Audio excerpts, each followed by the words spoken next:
Well, shit. Welcome to whatever the hell this is gonna be.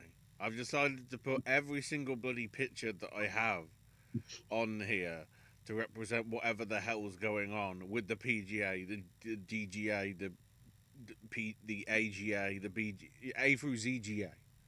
Pretty much. Because, yeah, I am the god of hellfire and I bring you award season chaos. Thanks, Arthur Brown. Excellent reference, Ashley. I'm Ashley. That's Owen. That's AJ. Dear God. The first thing I want to talk about is the. I can't say bloodbath because people have died. But, what this season has been turned completely up on end by something that apparently literally a week ago they didn't really give that much of a attention about. Bearing in mind that this might have all been starting in or around when the Globes were happening? Maybe? I can't remember whether the fire started Sunday or Monday. I think we should probably start with what's just essentially a permanent disclaimer that is we are aware how inconsequential award season kind of is compared to what's happening. Yeah. It's just given that this is what we do, we're figuring out how to do what we're doing, but we're very aware of how inconsequential it all is at the moment. And to be fair, most of the awards bodies also are sort of up in the air as well. We've had dates move to, in the case of WGAs, literally TBC. It's been that much kicked into the long grass in terms of all that stuff. The Oscar nominations shifted, I think, twice so far. Yep. From this coming Friday to this coming Sunday to a week on Thursday. Yes. Nominations have been shifted aplenty.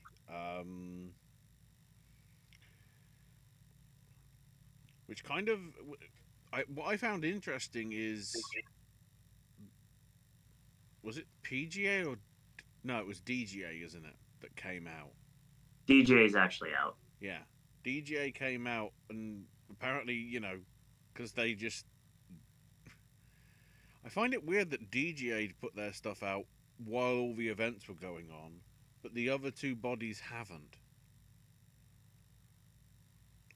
There doesn't seem to be a lot of consistency in that and whatever. But well, it feels like their first goal, first and foremost, was to, for some reason, push a complete unknown as hard as they fucking can. Bafflingly. Yes. How many Bob Dylan shirts do you have? I have two, but they're clean. They're clean. I did my laundry the other day for the first time. My bed's nice and made behind me. You can't see it there. The cycles just come back around. Well, it's also the fact that I gained weight and I'm not happy about it, so it's hard to wear the normal stuff right now. So I'm wearing my sad stuff, which is the stuff that's bigger than it was. If we do get round to it, we'll discuss DGAs at some point. Mainly also to acknowledge that I think Io Edebiri actually got nominated at the DGAs as well. That sounds right, actually. She directed one of the episodes for the third season. Yeah, there was not many things I really wanted to take from the DGA lineup for lots of reasons, but one of these, I Told You So, was nice, even though it's not the one I wanted to give. But the thing about it is, I did remember seeing that. There's not. Is there really that much discussion apart from, for some reason, they put Mangold in Corley's spot? Otherwise, it's pretty much what we thought. And Ross is still hanging out, but it's not in regular director, it's in debut. Yeah. That's still a feather in his cap, though. I keep forgetting DGA has that category. Otherwise, it would have been like, oh, yeah, that's what they'll do with Raw. I was today years old when I realized that Pio Capadio was a lady. I did not realize that until just recently. I first saw her in her Criterion Closet video. That's how I learned how to pronounce her name, too. Well, the funny thing about that is that we talk about having a female presence in director, and that would be your female presence in director. It may not be the right answer, but I can't say anything because that movie is very far away from me at this point.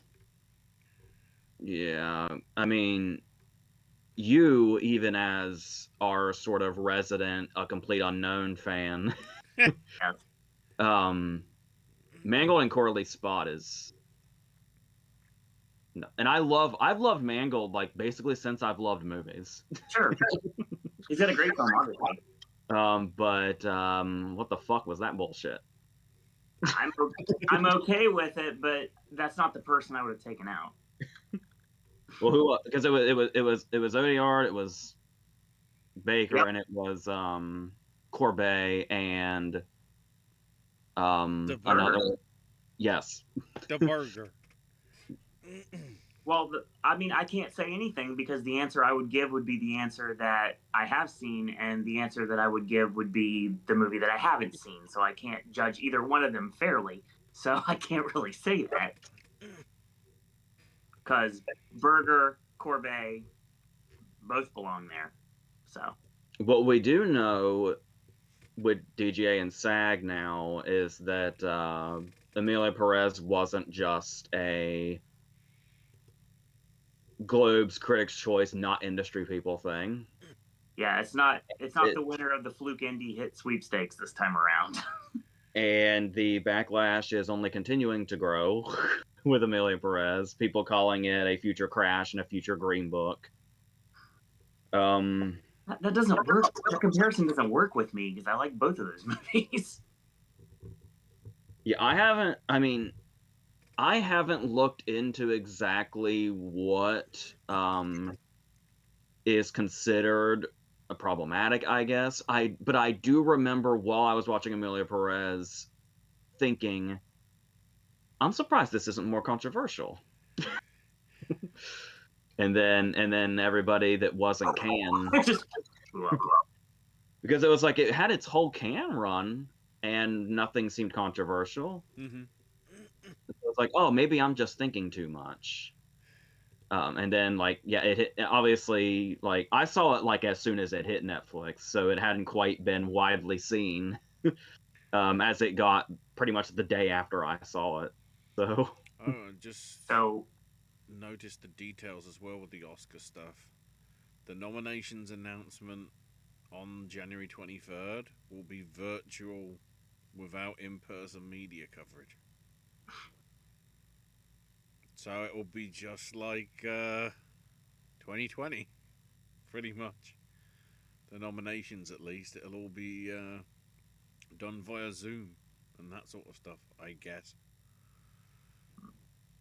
well, fun reaction videos. well, 2020 is when we got Lakeith Stanfield. So does that mean something fucking crazy is about to happen? Something good but crazy. The nominees luncheon will not be happening Mm-mm. as well, and then also the Science and Tech Awards that usually happen as well will be rescheduled to some point in the year. So it's that up in the air. This is going to be an interesting award season for all the wrong reasons. Mm-hmm.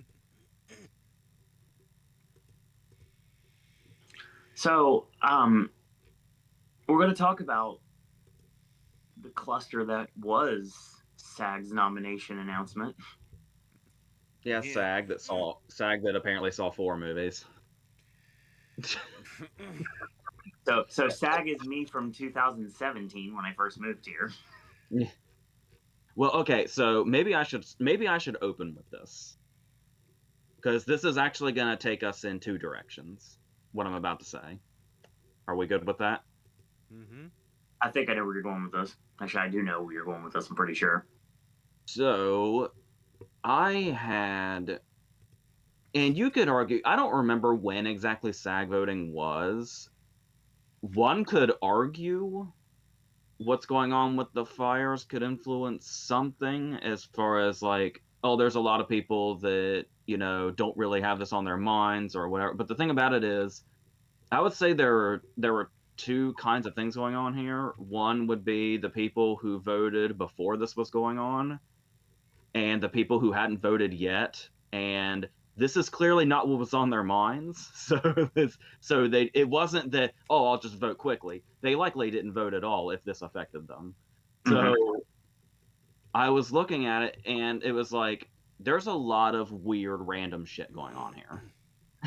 There's a lot of stuff missing, and there's a lot of stuff that's a bit baffling. A bit. So here's what I'm looking at is now I'm going to backtrack on one of these thoughts. That's why I said we're going in two directions here. So just listen to everything until I'm like not talking anymore.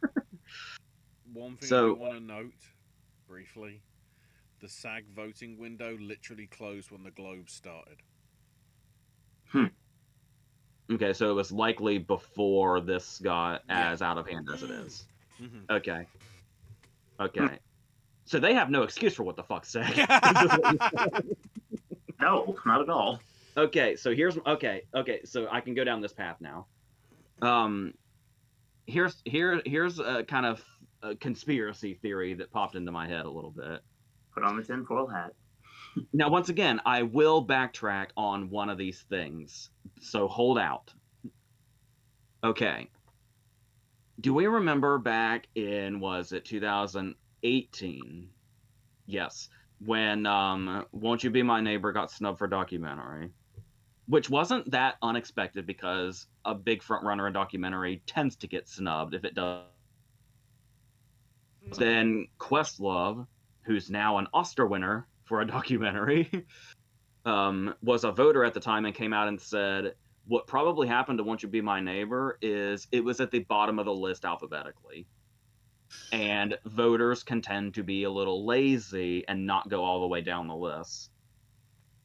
Let's talk about the people that got surprise SAG nominations. Pamela Anderson, A. Jonathan Bailey, B. Monica Barbaro, B. Jamie Lee Curtis, C. Danielle Deadwyler, D. That's a lot of names at the top of the list alphabetically. Now, mind you, yes, Deadwyler has been in the conversation. Yes, many of us have been predicting Deadwyler for a long time. We recently happened to been. Yeah. But the piano lesson had all but disappeared before SAG, so I'm throwing Deadwyler into this. Now, Bailey and Barrow make no fucking sense to me. That is the only possible way I can explain how the fuck that happened. They are at the top of the alphabet, and the voting got really... I'm just getting this over with. Who's at the top? Oh, and who are the people everybody's talking about? Oh, Complete Unknown is one of the only fucking movies I apparently saw. Let's throw Norton in again. But here's the thing. I have to backtrack on one of these movies because I hadn't seen them when SAG came out, and I've seen them now, and they don't feel so random to me anymore. I, as well as Owen, Yes. Have seen The Last Showgirl. Yes. Mind you, I still feel like sticking with that theory, but I have to backtrack on it by saying Anderson and Curtis should be here. I completely agree. So I feel bad lumping them into my conspiracy theory, but first of all, can we talk though about the fact that so many of the SAG nominees are at the top of the alphabet, and that's just kind of a little bit weird, given we got so many people we were not expecting, and that are pretty inexplicable. I mean, I'm sure Wicked fans will attack me with why Bailey should be here, but I don't. Bailey and Wicked barely registered in my mind. I mean, did I miss something? It's dancing through life, AJ. I told you that the other day. It's exactly what the scene's about. That's why And everybody's going crazy for it. Okay, you say that, and then I say to you, think about who else is in this fucking category. I'm aware of that, but I don't have a reasoning for it. Where in the fuck is Guy Pearce? Let's start there. He needs to be there too. Where's the Brutalist altogether, come to think of it? Yeah, I mean, Brody's here. Yes, Brody's here. Of course. SAG didn't really go heavy on the Brutalist, so I mean, That's what I'm saying. They saw fucking A Complete Unknown. They saw Wicked. They saw Anora, and they saw The Last Showgirl. And I feel like they stopped watching movies. everything else was, oh, this is what everybody else said, right? All right. And by the way, this is also, I guess I'm just getting all my shit out now. Flatliner style. Let's go. I had so many emotions when SAG came out. I was same. And they're just now this lineup. They're all kind of coming out at it's like an avalanche right now. I'm trying not to just take over here. Fine, I have chat to go with later.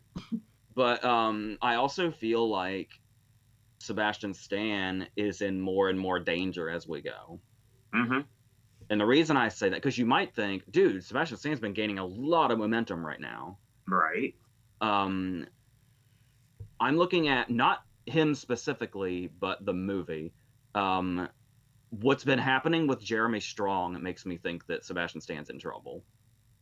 And my explanation for that is we had the thing with, was it just the Actors on Actors, where they were like, oh, we don't want Stan talking about The Apprentice because then he'll have to go down the whole Trump rabbit hole and that'll get weird. And so we won't just have him do things. And then everybody took that as, oh, this award season doesn't want to touch The Apprentice. And it's like, no, it sounded like Variety didn't want to touch The Apprentice. And everybody said, oh, The Apprentice doesn't want to be touched. Now we have Apprentice all over the fucking BAFTA long list.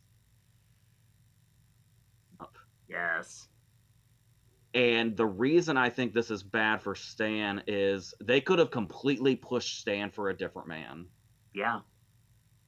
Which he did win the Globe for, if The Apprentice was out of the conversation. But since The Apprentice is very much now in the conversation, he's much more likely to split votes with himself, which is, I think, is going to do him in. And it sucks because splitting the votes means that the 5 that has been concrete pretty much since day one is probably going to be your Oscar lineup. Yeah, it's really good news for Daniel Craig if extremely great news for Daniel Craig. Both of Sebastian Stan's performances are getting equal praise, because that's really makes it likely he will cancel himself out. Which means the 5 that we have been talking about for months is probably going to be your final Oscar lineup. I'm still trying to work out whether he might miss BAFTA. Craig? Yeah. It's possible. Because there's a lot, like you mentioned all the time, actually, about the British skew, too. I'm just wondering whether BAFTA loves Hugh Grant too much. I think Hugh Grant could easily get nominated at BAFTA. If it's Rafe and Craig and Grant, that's intriguing.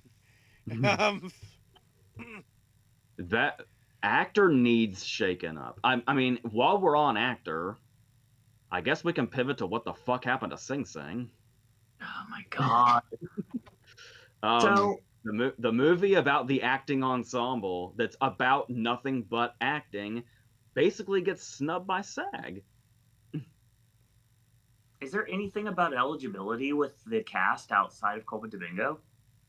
And Paul Raci, and of course, but I'm talking about the main ensemble. I mean, I was telling you that thing about Clarence Macklin playing himself, and I could have sworn there was a rule somewhere about not getting nominated for playing yourself. Yeah, but it's also a SAG the movie is an ensemble. That's what it is.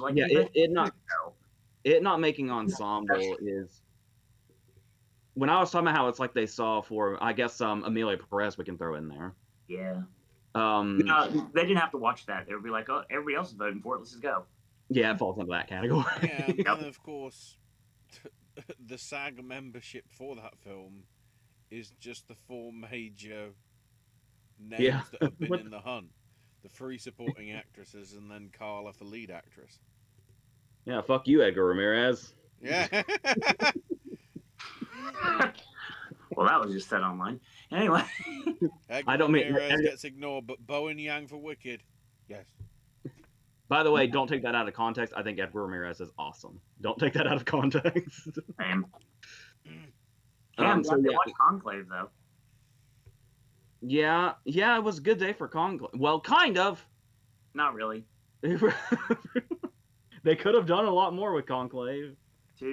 See, Tucci seems to be on the outside looking in at this point, and there is no world we live in that should be a thing. He's literally his character in Conclave.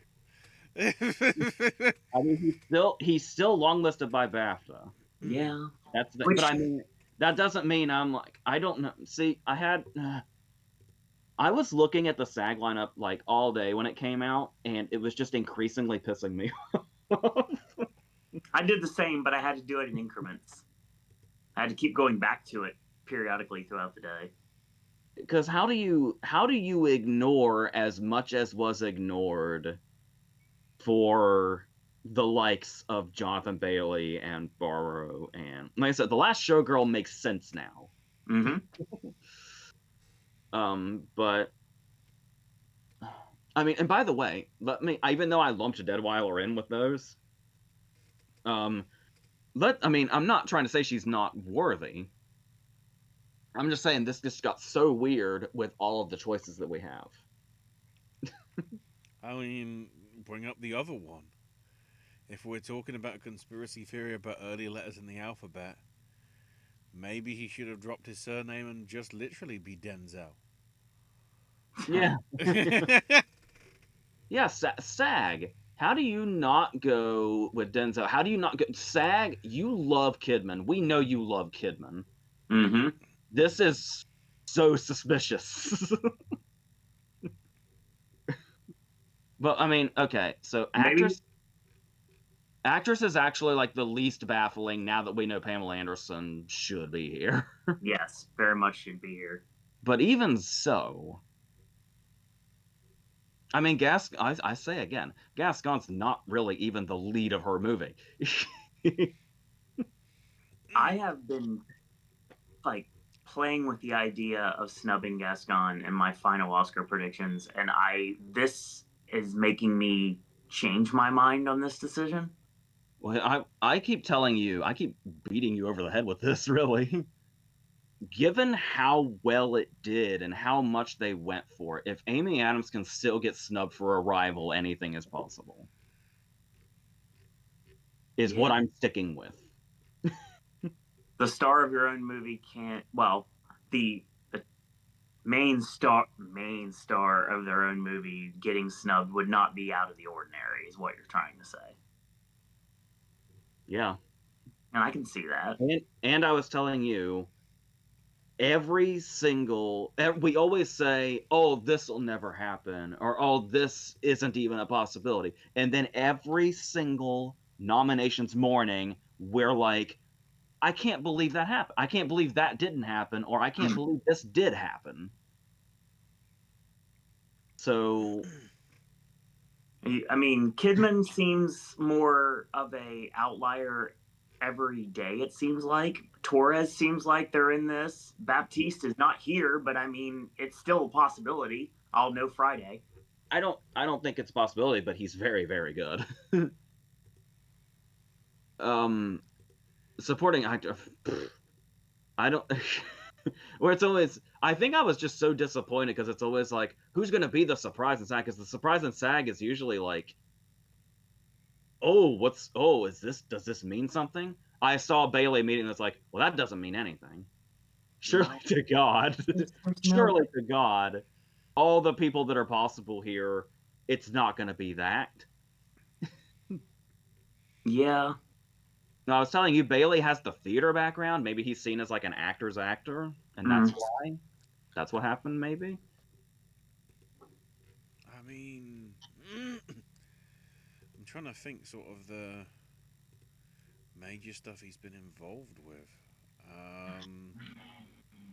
that I may have seen, because I'm looking through like the stuff, and okay, he's playing Richard II in Nicholas Heitner's production at the Bridge this year,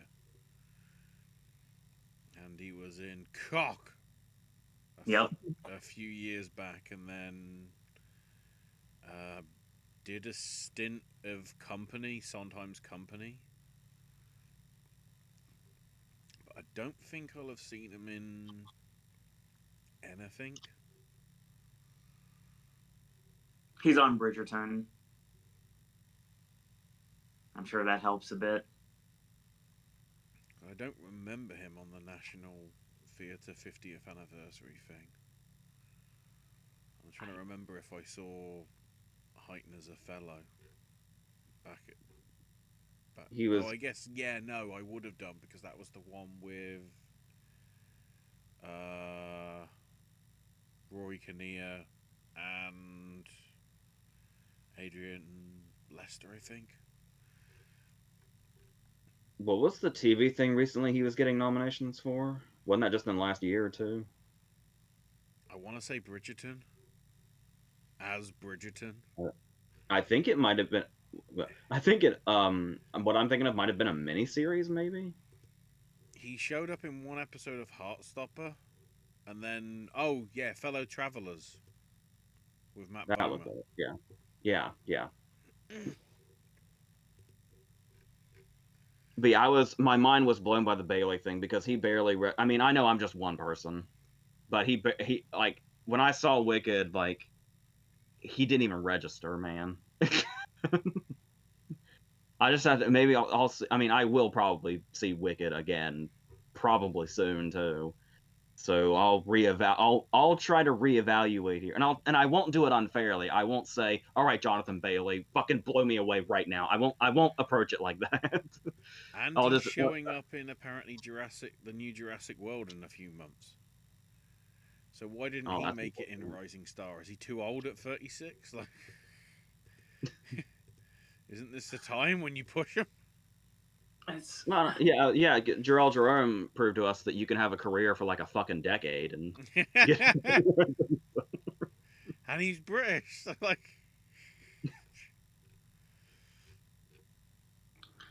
so it's funny when you read these puff pieces online about the state of the race and like, oh my god, this is the front runner now, and I was like, you clearly don't read any of these things at all. Like, you're not paying attention one bit. You're like, one award should not change anything. I don't read them. I mean, no, it just comes across like my feed sometimes, and I just look at these headlines. I was like, no, that's not a thing. I can't really look at any news during award season, because I feel like nobody actually knows what's happening. No. And yet you'll have, and like everybody, you don't get your clicks unless you speak in absolutes, which is the dumbest thing.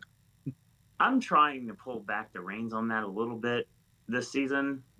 And you can only address the stuff that like everybody knows.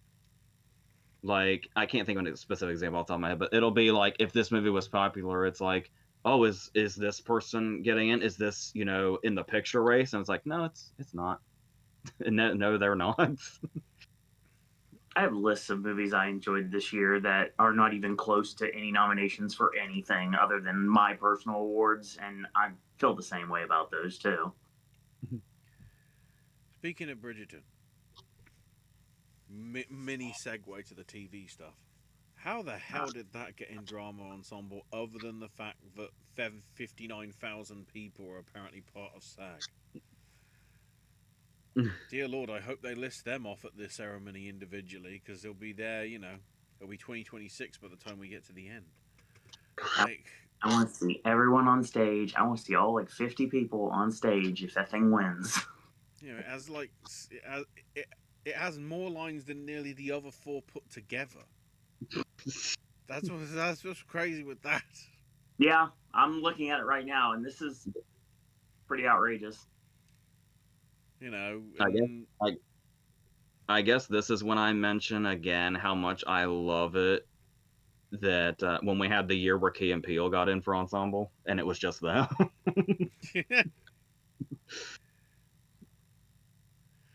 And crazy as well that the cast that Hacks and Abbott Elementary have, and it's sort of only a handful of people really with them. Whereas Shrinking, which I think only made it in once again with Harrison Ford, somehow has like way more. Like, and then the other stuff that got all the plaudits sort of earlier on in the year, i.e., Fallout on Amazon, gets in for stunts and nothing else.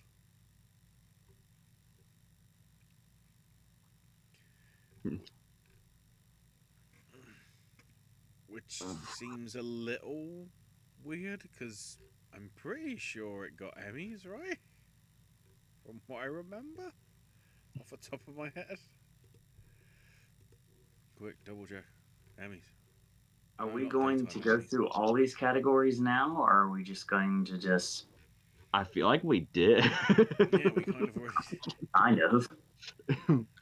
I think it's just let's I mean, with the insanity that SAG has brought to us, it kind of makes sense how all over the place how we haven't been organized this whole time.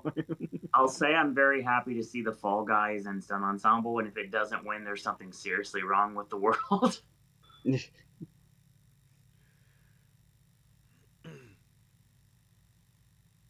I mean, Wow. Did the Globes I go that lazy? Only now have I looked. Last year's Primetime Emmys for the lead 6 categories in acting on TV were exactly the same as the Globes. Gad and Jody with lead in Limited, both the Shoguns in drama, and both the Bear and Hacks in the comedy categories.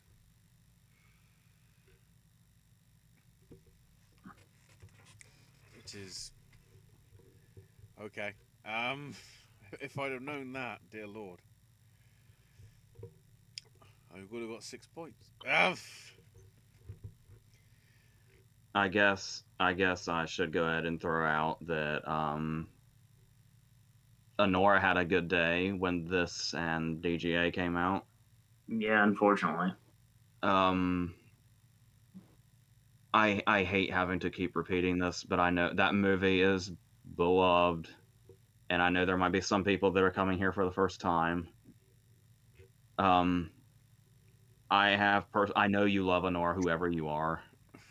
But I have a very personal grudge against it, and I will just say that I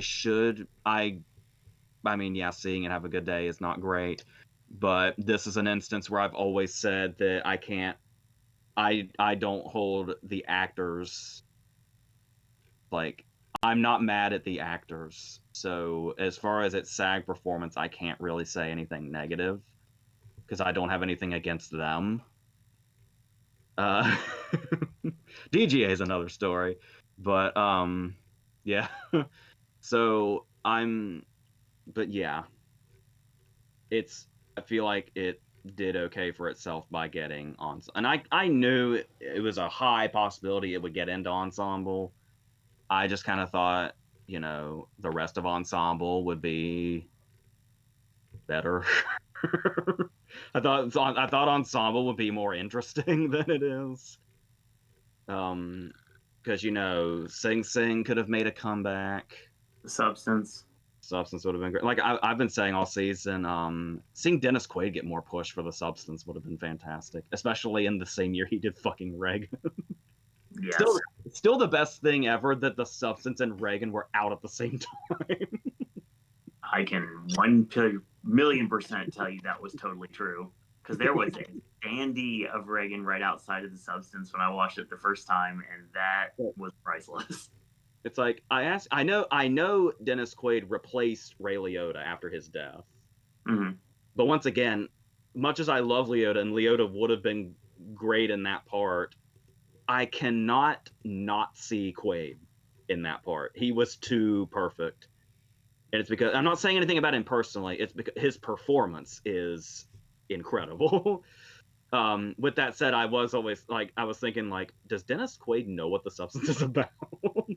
That's the question I had to ask when it was like it and Reagan are out at the same time. It's like, that's interesting. I wonder if he sees any huge difference between these two movies. Well, But we'll have a chance yeah. to watch it again apparently this week, at least for you guys. It's getting Yep. a re-release. Correct. While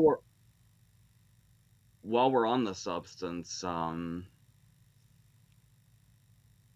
anybody want to tell me my Barbara is here and somehow Rossellini and Quali aren't?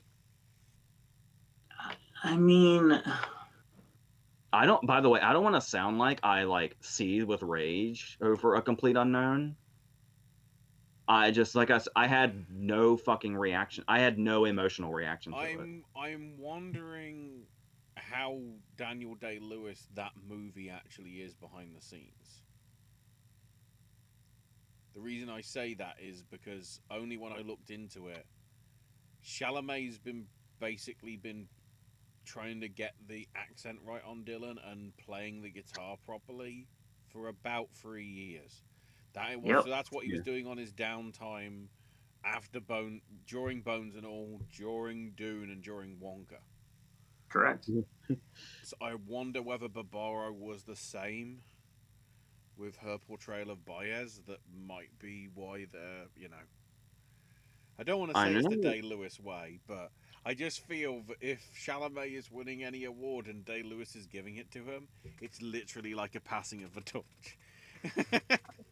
I'm trying to figure out. I'm trying to remember because the movie is not that memorable to me. How much time Norton and Barbaro spend on screen together, or at least in the same scenes. There's not much. Okay, because when Norton was going around doing press, everybody was like, "Oh, you're amazing, you're amazing, you're so amazing in this." I don't get it, but you're.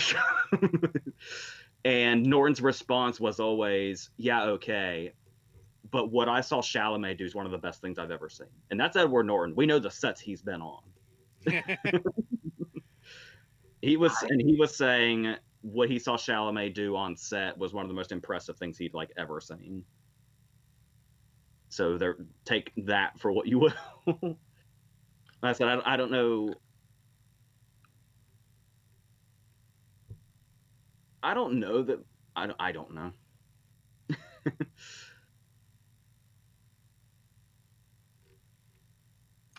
I'm not giving up on Quali at all. I refuse to. But I have to decide if I want to go in on Rossellini as well, since I've been having her pretty much since day one, and she's not really showing up anywhere. She could show up at BAFTA, which wouldn't be shocking. I was just about to say, BAFTA has a really good opportunity to give the substance a really fucking good day. I feel that it very well could. And it needs it right now badly. Yeah, because I mean, I can kind of understand if it. I mean, I know. I mean, fucking Amelia Perez has what, 4 people listed. Mm-hmm. It's like, who would if the substance was in like ensemble, it would have been more Quali, Quaid, and who else is that? I mean, it's really just kind of them, if I remember correctly. So yeah, it would definitely just be them. yeah, Tom. I mean, because I'm trying to gather all the stuff that could have conceivably gotten into ensemble that's not here. Because, like I said, SAG loved musicals this year, and went all in on that. I mean, I wouldn't have gone this direction, but there's a reason to believe they could have went in on Dune. You know, a movie I love, Challengers. yeah. this could have been a really nice. Well, you've mentioned Saturday Night plenty of times. I love Saturday Night to get anywhere in these conversations.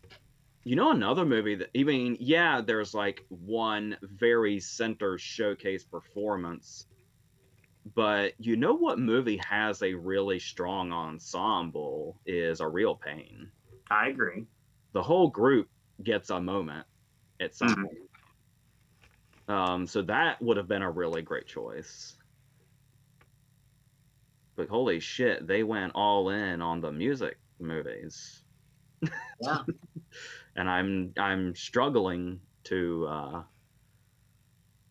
wrap my head around this. Every movie that's nominated for ensemble is actually connected to music one way, shape, or form. And it's the absence of Sing Sing, I think, got everybody. Yeah, Sing Sing should be here. I mean, this is not a good look for Sing Sing as far as its chances going forward. And then you also have to look at something like Nickel Boys too, which could have been a jolt that it needed, and it lost out pretty handily too. The tradition used to be there was always a movie that didn't reach SAG in time. Possible. So I don't know if Nickel Boys is that movie or September 5 is that movie. September 5 seems like, is that an ensemble movie? Oh my God, September 5 is an ensemble movie. Absolutely. Yeah, this is There's some great performances in September 5, and I'm not gonna shy away from it at all. So you see what I mean? Where I don't have anything against, like, I'm not like, you know, hating A Complete Unknown, and I don't have anything really against Wicked by any means. Mm-hmm. It's just look at what the competition was. That's the baffling thing. It's like all the choices you had, and you went all in on like 3 movies. Yeah. I don't. That's what's not sitting right. Because I don't want to be accused of like hating these movies or these actors. I don't.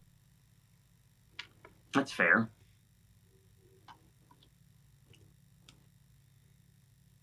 I don't know.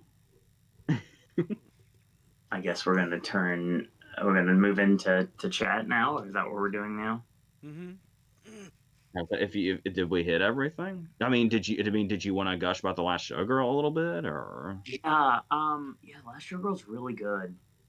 Really, really good. It's like had an interesting experience with it. It was a semi-packed theater, which that was a fun time. It wasn't like the Substance viewing, which I had the girl next to me that was like cringing the whole time. That was great to watch. But it's very understated. The performances are very subtle, but they're very impactful. It can be a tearjerker at times too. Honestly, it's a really good. Yeah.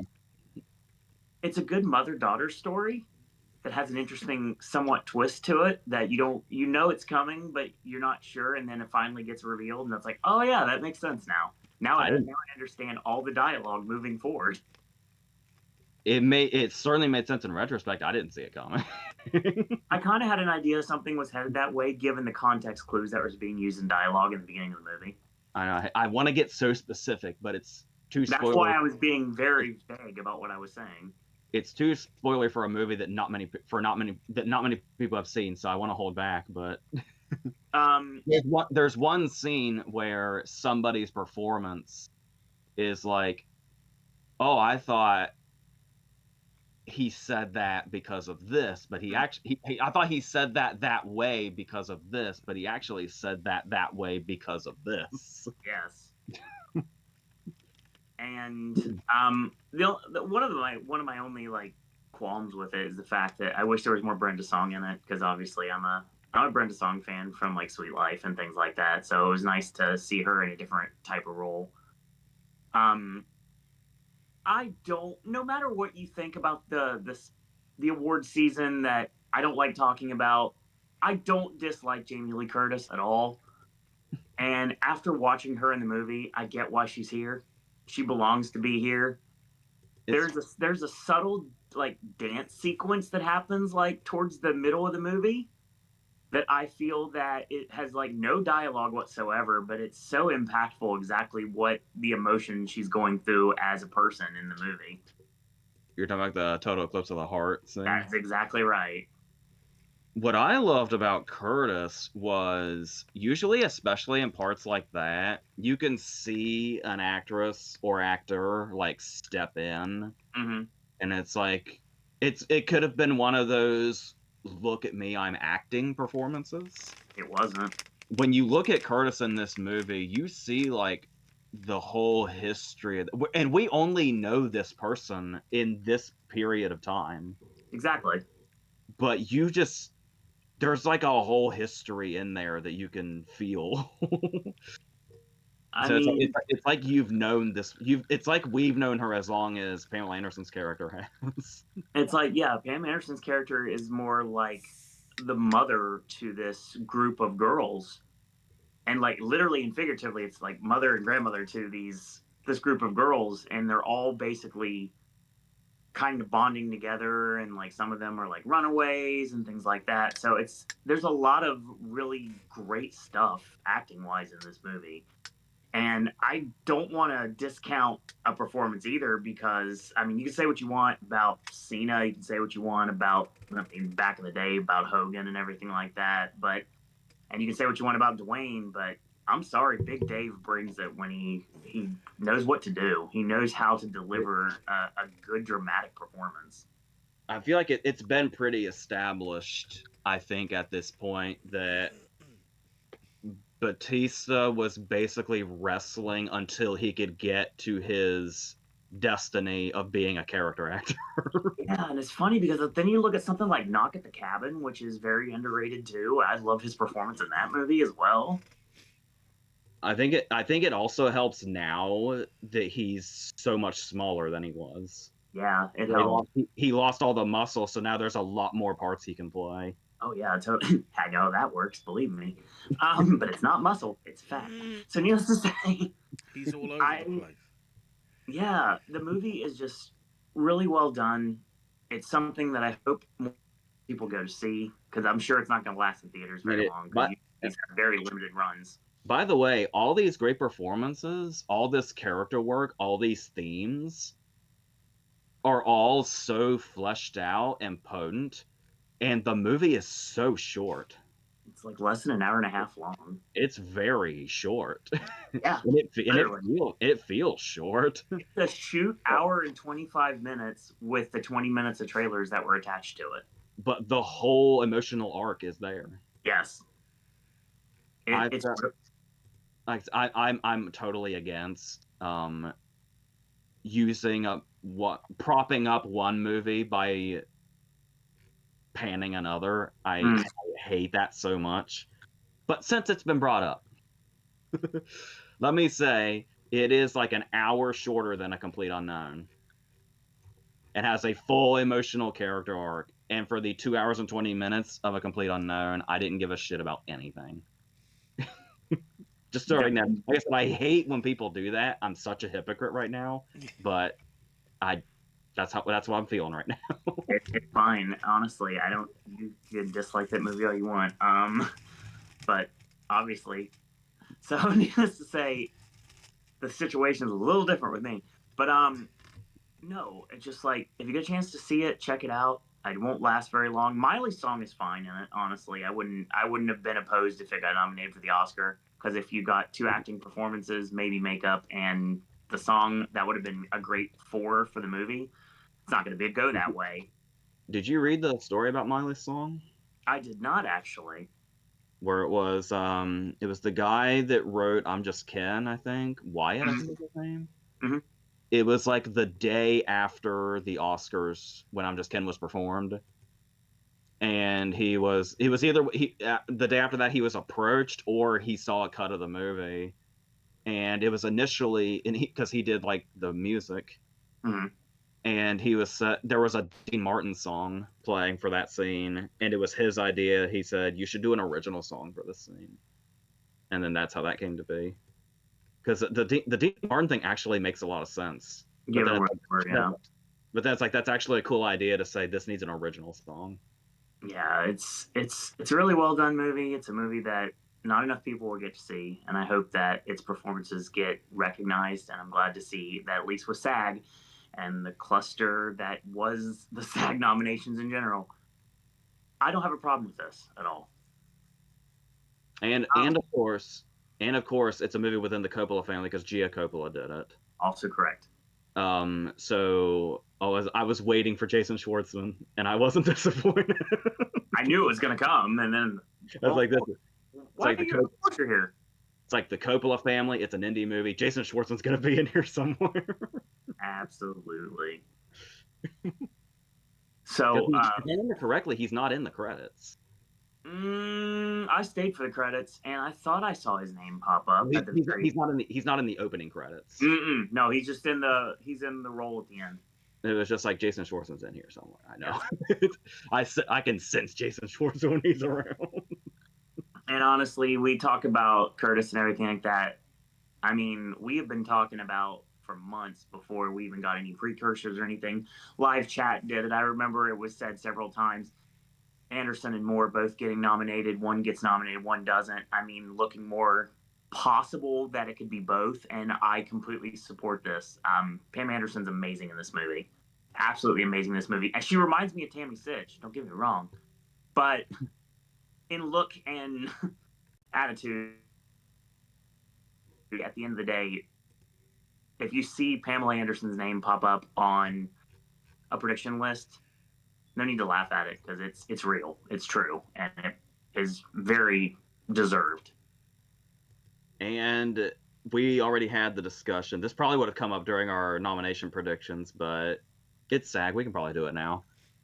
I was telling you, if you're trying to decide if they're getting Oscar nominations or not, I was telling you, Owen, a movie that we're hearing about, but it's kind of off the radar. And then, we're kind of hearing about this performance, but we're not sure if it's going to do anything. And then it's kind of stays in limbo there for a while. And then suddenly the big ones come in like SAG and everything. And then the Oscar nominations happen. And it's a lead actress and a supporting actress. This might be a Naiad situation. Very well could be. It feels like it's really, really following the path of Naiad. Very well could. Well, I was a bit baffled by the praise for Naiad. I mean, it makes sense because I did praise Foster and the physicality from Benning.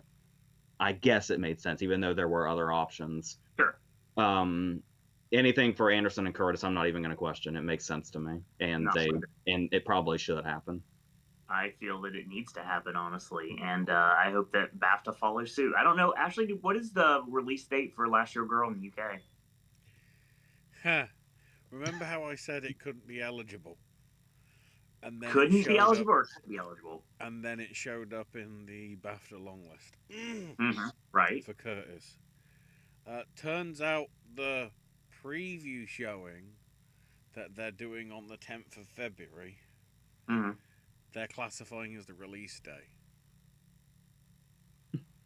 We had that on Wednesday, Hence, actually. That's how it becomes eligible, because if it wasn't out by Valentine's Day, it wouldn't be allowed to be eligible.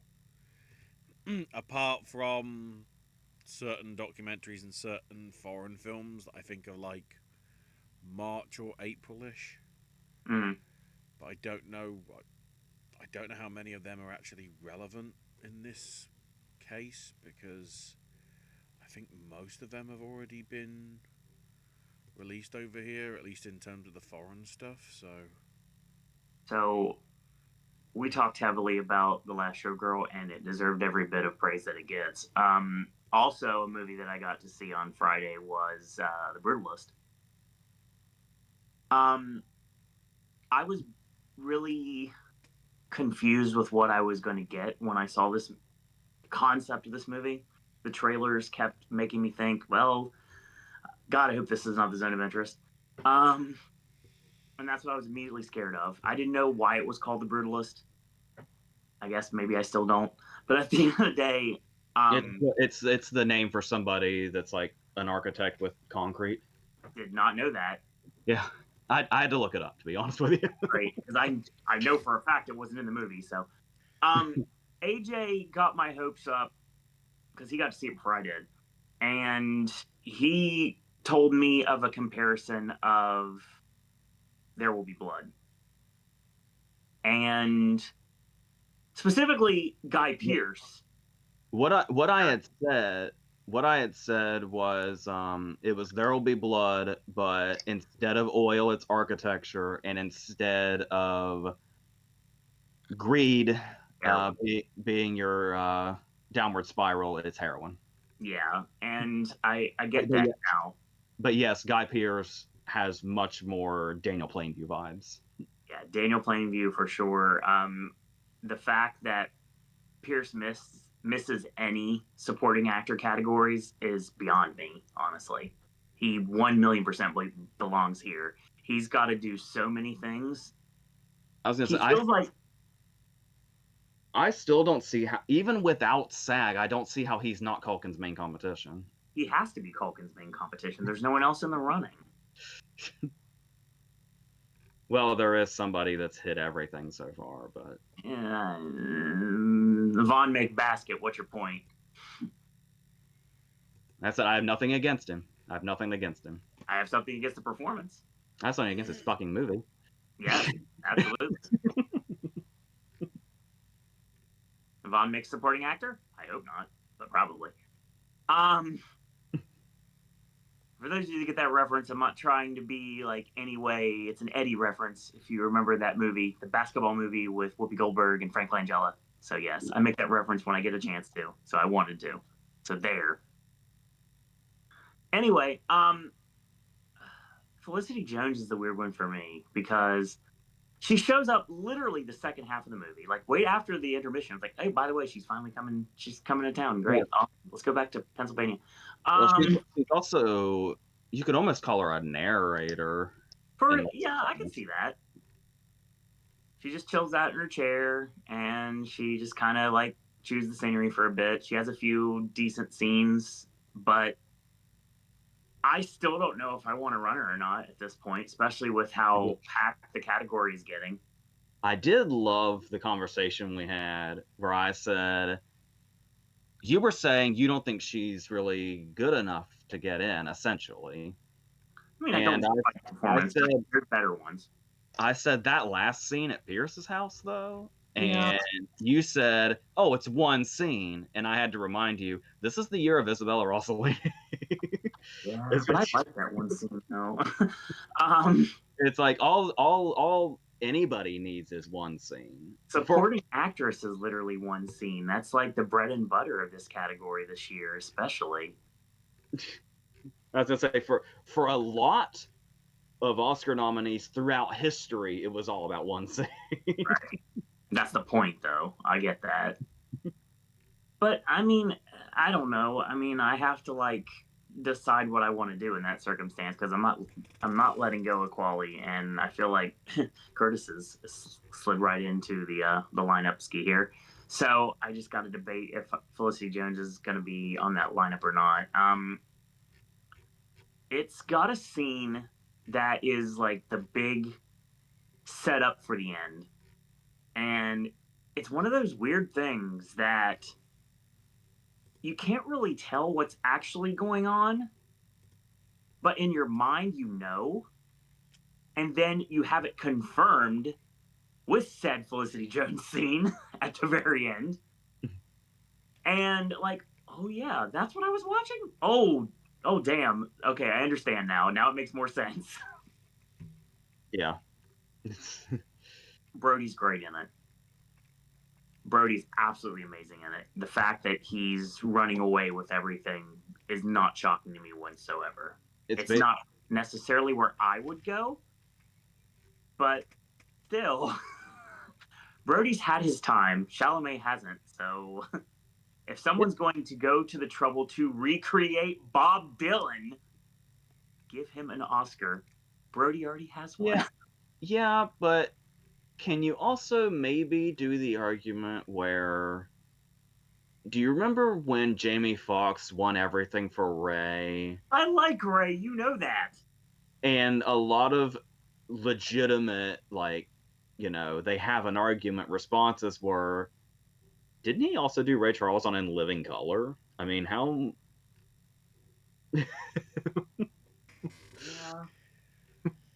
But again, Chalamet literally went to hell and back to get everything perfect for Dylan, and that's the reason why he's in the conversation in the first place. And there's really no one else that's even being discussed at this point as a potential candidate, as a contender to Brody at this point. Domingo's movie is barely here, sadly. Daniel Craig's movie has never came here. It's like the 2011 Best Song category. Oh, yeah. Where they said Man or Muppet, and then whatever the song from Rio was. Yep. And then it just stopped. And it's like, nope, that's the only two. That's all you're getting. It's like Adrian Brody, Timothy Chalamet. Bye. Best Director. Hey, The Brutalist has a really good chance of having a great night. Brody doesn't have to win. I'm perfectly fine with Brody being where he's at right now, because, like I said, even though I'm not saying the Globes cemented anything themselves, sure, you could sense a Brody shift. I feel like since then. I'll be honest with you. I hate to say this because it sounds like I'm bad mouthing Craig, and I'm really not. But I would not be upset with any of these concrete 5 at this point winning this award. And there's not many categories I can say that, especially this year. Anybody is deserving of Best Actor. Now that we've circled back around to actor, I've circled back around to my just complete confusion about what happened to Sing Sing here. I said when I came out of Sing Sing, I thought that Macklin was going to be like the big deal, and he should have been, and he was for a little bit, and then everybody was like, well, nah, Domingo's doing his thing and everything. He belongs here too, and he does. But the thing is, like, people started to forget about Macklin, and then when we started to get lineups, it's like Macklin's not here, but Domingo's still here. So what's going on? You know what pisses me off about doing predictions? You have to go against movies you don't want to go against? Well, that, and I hate that a lot, actually. The fact that this could happen to Sing Sing, and we'll say, oh, if the actors didn't go for Sing Sing, who the fuck else would go for Sing Sing if the actors don't? Right. It's totally believable Macklin would somehow still show up in the Oscar nominations list. Because things just don't add up a lot of the times with Oscar nominations. To be fair, I may have gone so far down the rabbit hole, it makes sense just to keep going and see what happens. Do you remember when I perfectly predicted the 5 Best Supporting Actor nominees for 2022 would be Ki Kwan, 2 guys from Banshees, Brian Tyree Henry, and Judd Hirsch? Yep. I don't know how the fuck that happened. Because Brian Tyree Henry had what? Judd Hirsch had the switch with Paul Dano. Mm-hmm. Yep. That was a year where I really zeroed in on things don't add up. No. They're going to switch out Dano for Hirsch, and they're going to bring in somebody that's only been here once in an award that barely means anything at all. And that's the way it happens. See, that's why I'm having trouble letting go of Edward Norton here, because as much as I enjoy him in A Complete Unknown, there's so many more credible performances that should be here over that. But I feel like for some reason J.K. Simmons, and I'm gonna stick with that again. Yeah, I'm convinced that Norton seems fine now. I think so.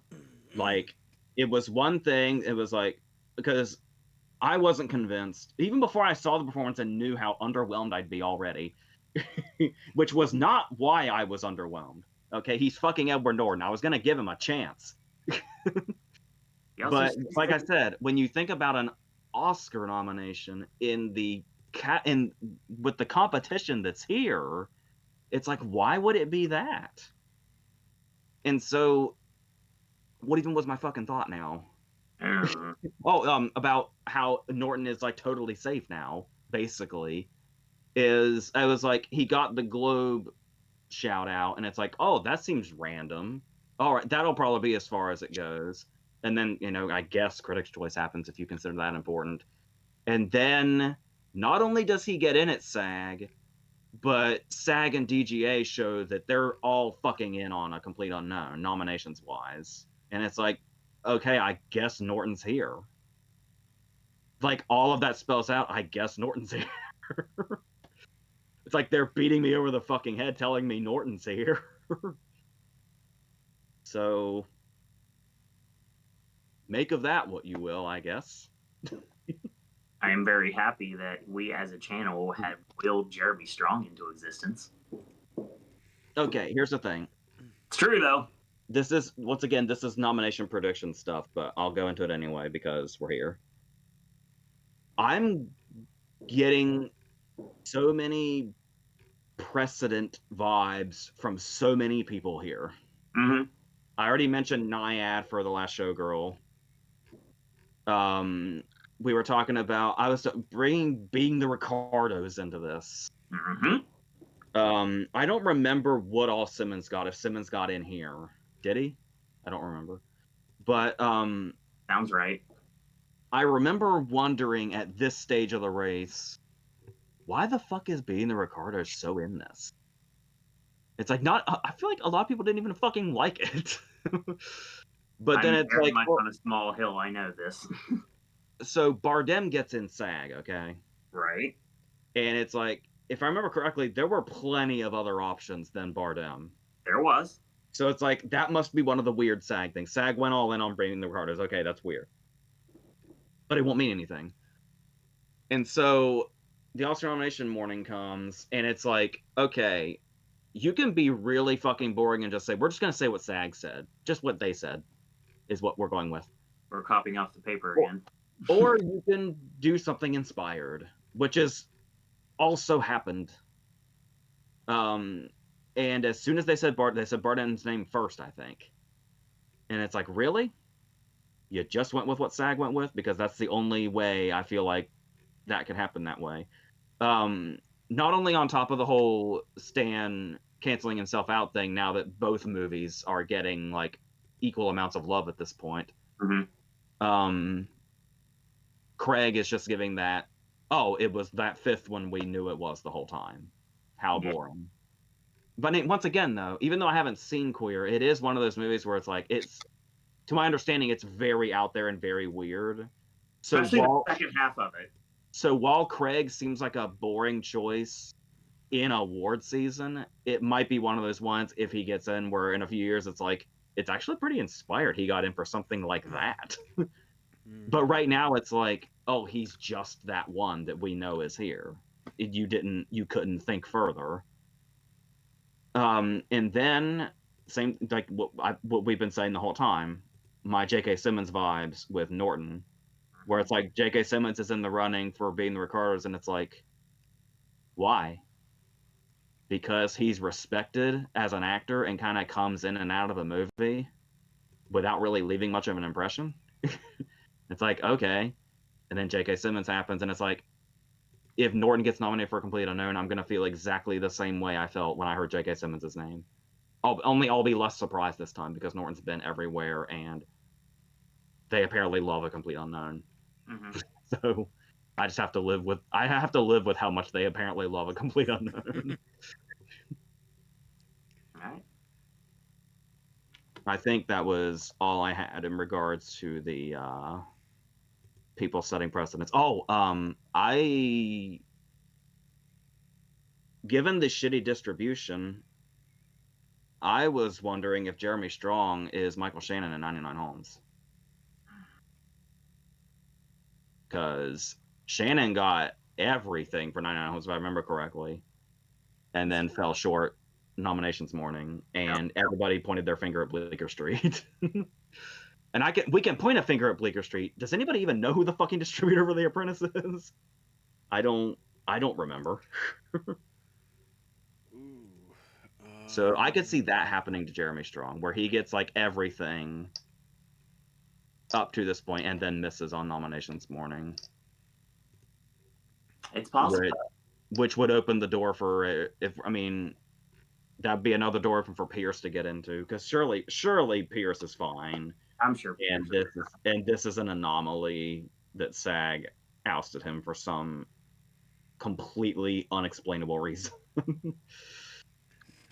They're the studio that distributed Marlowe a couple of years back. You know, that Liam Neeson, whatever the fuck thing. Probably their biggest things were probably Studio 666, and at least US distribution wise, they also did Cop Shop a few years back. But yeah, they haven't done a huge amount. And oh, they did Sweetwater. I like that movie. And allegedly, Magazine Dreams. Oh God. It's still apparently coming out. Oh, is it? Yeah, well, at least the studios has got, or Briarcliff Entertainment as they are, have got US distribution rights for it to show up in mid to late March. So was am I thinking of something else, or was 99 Homes even Bleecker Street? Because I'm looking at Broad Green is apparently what it is. Their logo kind of looks familiar, but I can't tell you off the top of my head another movie they did. Broad Green? That's what it says. On the logo, it looks like one word, but in the credits, it's two words. Broad Green. They've only been a company since 2015. They did I Smile Back. They did Green Room. Oh, wow. Okay. So they're kind of legit as far as quality. Neon Demon, Bad Santa 2. Oh, almost.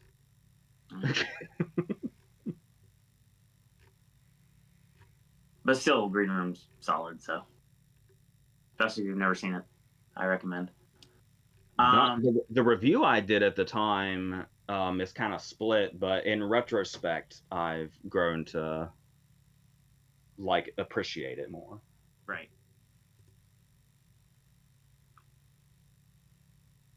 So yeah, we got live chat now. Couple things. Josie says, my thoughts and prayers go out to LA. Yeah. With all of us. I don't know. I'll reiterate this as well. So for those of you that have been longtime viewers know that during the time that AJ and Ashley got to watch Twitter for an award show, I was in California. And I was in California with one of my best friends, Troy, who's the reason I got to visit California 3 times in the span of 2 years. And he lives in Oxnard, which is outside of LA. And thankfully, the only thing that's really hitting him right now are some really nasty winds. Apparently, there was like a fire down the road from him, but it quickly got taken care of, apparently. Oxnard's a very tiny, residential town. I love that place. That place is incredible. But yeah, so for the personal nature I have, none of my friends have had to deal with anything. We talk about Eric all the time. So we're getting the he's been working, and when he's not working, he was getting paid by the company I work for. So needless to say, we both work for the same company, just different east and west versions of said company. So yeah, when there's been some problems in LA because of that and the studio and everything. So yeah, but Yeah, we definitely want to do that. Josie says, "Hey podcast, take a shot. Hey podcast team, in honor of the first responders in LA right now demonstrating courage every day. What are your favorite movies with first responders as characters?"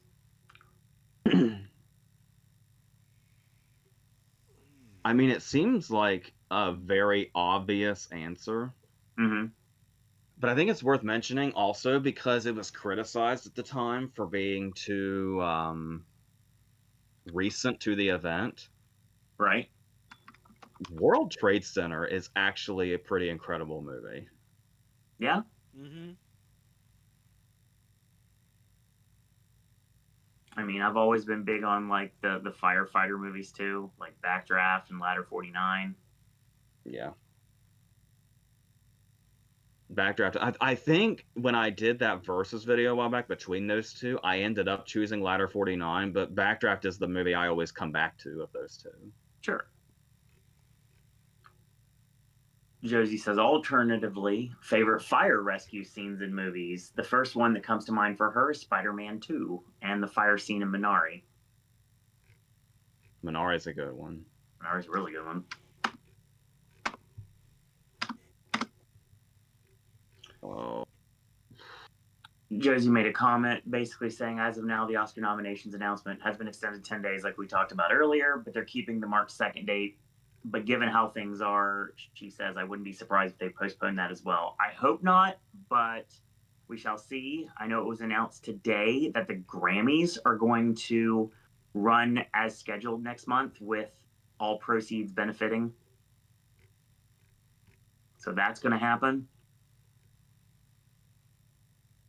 AJ, she asks, do you prefer Ellen with Orlok or her husband Thomas shipwise? Oh, God. I don't think I talked about this on air, did I? About the hilarious Q&A that the cast did? No, you did not. Where they were talking about the final scene. And I mean, it's not, if you know Nosferatu, which has been around for over 100 years, Yeah. you know, plus Dracula's novel existing. Renfield has happened. So. This isn't a spoiler, but if you're really sensitive to spoilers, I guess this is technically a spoiler for Nosferatu.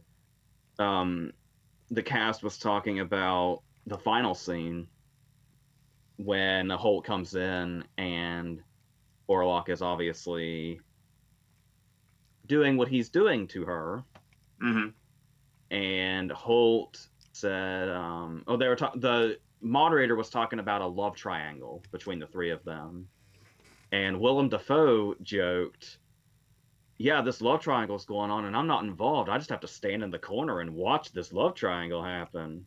And Holt joked, well, how do you think I feel? That's my wife. And I walk in on that. And you could see Skarsgård wanting to say something, and then he kept pulling his microphone away like, maybe I shouldn't say that. And then finally he gave in and just said cuck in a very high-pitched voice. That's the only wording that came to mind for me as well.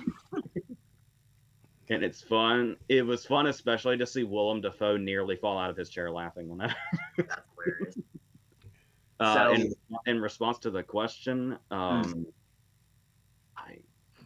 know.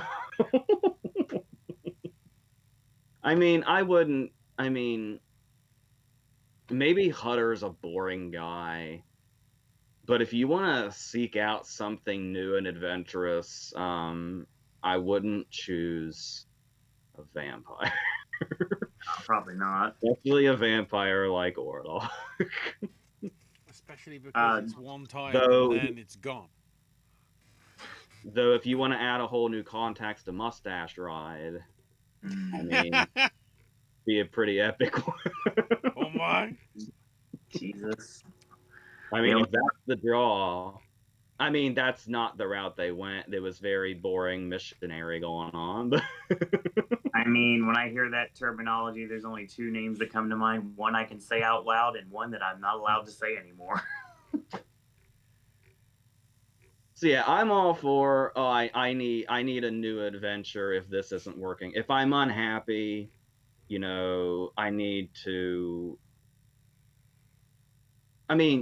break up with the guy and then and then find something new and adventurous, but I wouldn't choose the vampire that haunted me when I was a child.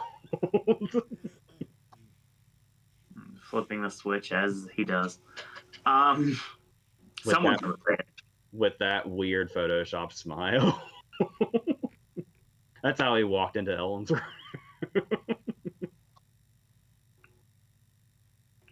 Actually, it's like Eddie Furlong's butler in Brain Scan. Yeah. That's what he was doing in that SpongeBob episode was, Ellen, do you like it with the lights on or off? Jesus.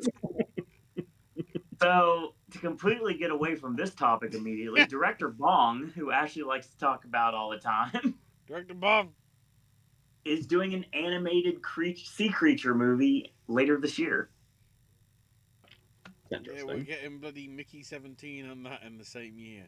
It's like Mickey 17 looks Guadagnino. great. I'm going to have so much fun with Mickey 17. Every time I see that trailer, I just laugh harder, and I'm very excited for it. It kind of sounds like, is it kind of like if Moon was upbeat? That's kind of the vibe I get somewhat. I mean, since I don't watch trailers, I have very little information. Maybe it's just because they're using Ain't That a Kick in the Head on the soundtrack of the trailer too much. Oh my god, me, it's feels great. Moon meets Doctor Strangelove. Yeah, that's actually a good comparison too. Actually, now I think about it. It certainly does not appear to be a serious thing. No, it's funny because he's in like a body bag. Like you see him die multiple times. That's the story basically. There's why there's 17 Mickeys is because Mickey basically signed up to be, for all intents and purposes, a crash test dummy to science.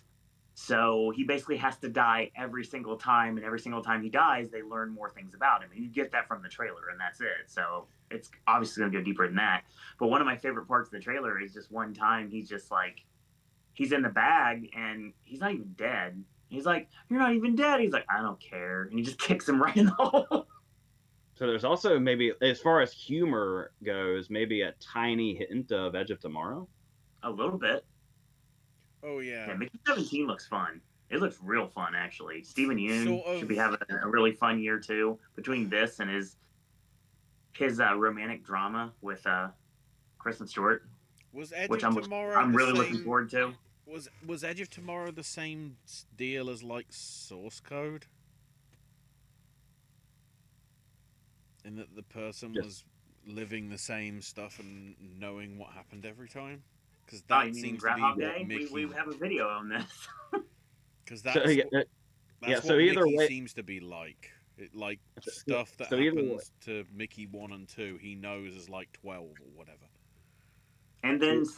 regardless, it's comparable to a Duncan Jones movie, whichever one it may be. It's definitely a Duncan Jones movie, for sure, and I'm very hyped for it. It's something I'm looking forward to this year.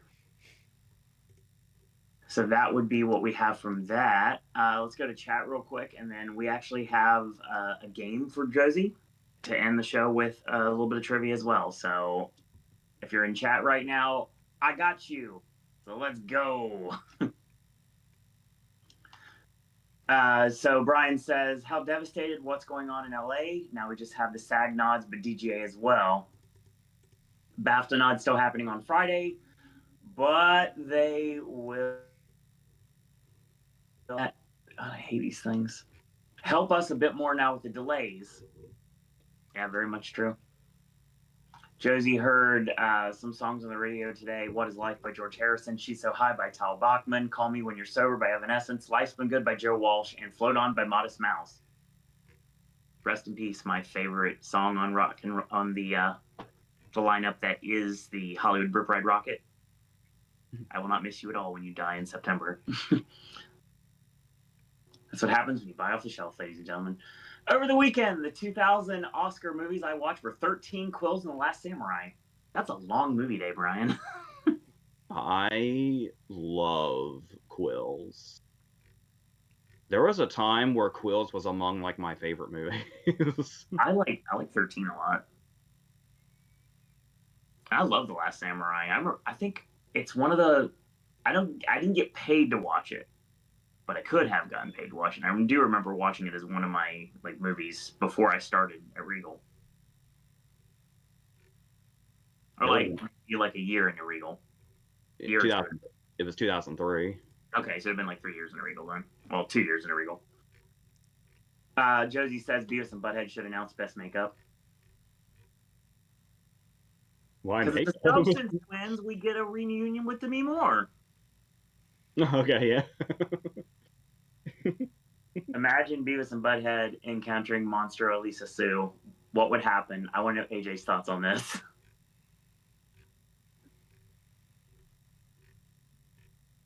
Butthead would say something like, if that's more than one person in one body, how many times can you score with the one thing? Something like that. It's like, if I'm with this, does that mean I've scored twice? And there'd be a lot of cackling, laughing, and I have a feeling Beavis is getting thrown across the room. I can imagine this happening. Josie also wants to see Beavis and Butthead's interaction with Orlok as well.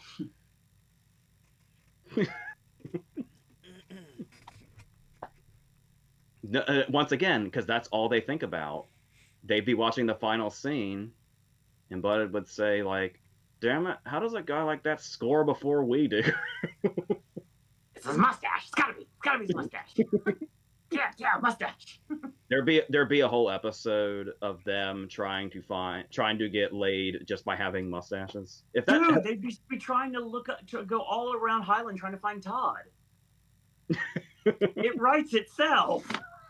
I was gonna say, some of these, it's like, wait a minute, were these actually episodes? Oh, Todd, you have a mustache. Tell us how to grow one so we can score just as well. Show me your secrets.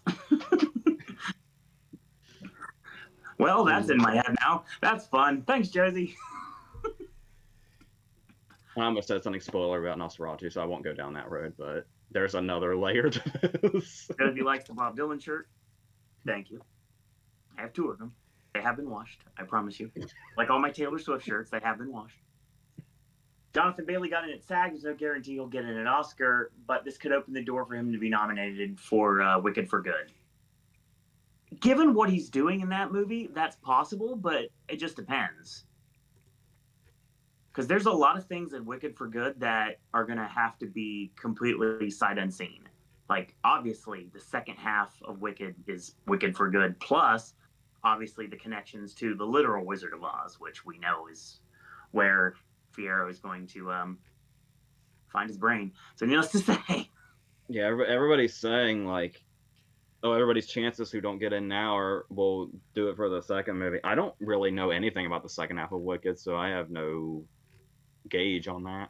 I would say, honestly, based on just sheer knowledge alone, that if this was a time for Grande to get in and potentially challenge for the win, For Good is going to be for Erivo to get in and challenge for the win. Because it's more of an Elphaba story. Glinda gets her, like, she realizes what she did, and now she has to realize her true form, and she becomes the baby face everybody has always known.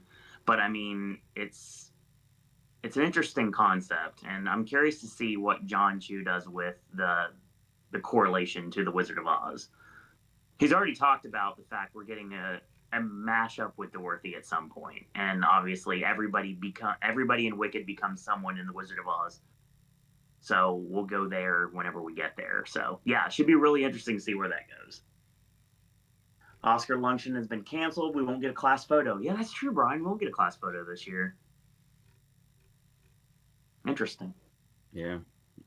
Carl Trudell, haven't seen that name before. Welcome, Carl. Says Chalamet wins Best Actor. Honestly, I wouldn't have a problem with that. And I feel at this point, if he's going to win anything, if he loses SAG, I have no idea how the world works. To give him a win. I mean, they could bat it back and forth the way Fraser and Butler did. It's possible. The only difference is that we're dealing with somebody that's already won before, and how that might affect it. Because Fraser had the whole comeback story, and it's like, oh man, this is something that like this would be a monumental moment in his career. And like a lot of people have been just saying like, oh, it's Brody living the pianist again, just like the aftermath. But that's a very oversimplification of what Brody does in this. I agree. So, yeah. I mean, it makes for like a good joke, like the one Nikki Glaser made. It's a good joke. Mm-hmm. And it works as a joke. I also just hope people don't oversimplify Brody's performance by saying, "Oh, he already did that." I get that. Which by the way, was not Nikki Glaser's joke. No, of course not. I just don't want people to oversimplify it. Yeah. So 13 was Brady Corbet's debut as an actor. What was that again? It was Corbet's debut as an actor. Yeah, which one did you say? 13. Oh, that's right. He is in that. Brian brings that up as well. Says, I did do my BAFTA nomination predictions on my channel. Somebody in the comments said I'm just copy and pasting what Gold Derby has, what I didn't do because we don't trust them. Looking at you, Redmayne. I just thought about it through my head based on the long list, idiot. His words, not mine. Oh. I mean, we're all in the same area. Like, we all have the same names to work with. Yeah. Eventually, they're probably going to line up in some way. Sure. I don't, especially in award season, don't take comment sections too seriously. No. Who's going to be Gaga, Davis, and Robbie this year? Is it Gascon, Erivo, or Madison? But that's what AJ wants. As much as I think if you want to talk about someone on the chopping block, I've been saying this for a while, and the person that comes out the most out of that three is Gascon for sure. And I know people are gonna jump down our throats for saying that because it's like, what are you talking about? Amelia Perez is like the big thing. But the main character is not, because she's not the main character from what everybody keeps telling me. Well, first of all, it's going to have to survive all these impending controversies, as that's probably going to gain more steam. That's just one thing. Mm-hmm. We've talked before how people try to say controversies will bring a movie down, and it never happens. Only after it wins do people really go all in. But yeah, and like we were saying, it's so easy to say that Saldana just overshadows her. Like, it doesn't. She's Amelia Perez, and it doesn't even feel like her movie. Yeah, that's kind of what happens sometimes. Like, there's a number of, and just the competition itself, there's a number of reasons it feels totally believable that it could happen, that she misses. I've been thinking about it. I still haven't quite made a decision. Now we have a stay of execution anyway, apparently, because of circumstance. So it'll be a while before we do predictions. So yeah, we'll talk about that later. Don't worry. There's somebody I'm waiting for BAFTA to mention in actress, and I think that's going to give me enough reason to go for that person. And that's a movie I will also be watching on Friday at the very end of my day. Two performances that are possibly going to be, that have been showing up every once in a while, are going to be watched on that day. Actually, three of them. All three movies I'm watching Friday are all performances that I keep hearing about that seem like they're there, but they don't show up as much as they used to. I have another thing to say about actress. Go ahead. Angelina missing. Yeah, that's interesting. Everybody's saying like, oh, she's taking so many hits now. Oh, she's going down. Well, we got Torres now in this conversation too. Yeah, but the thing about Angelina is the Pablo Larraín trajectory. Mm-hmm.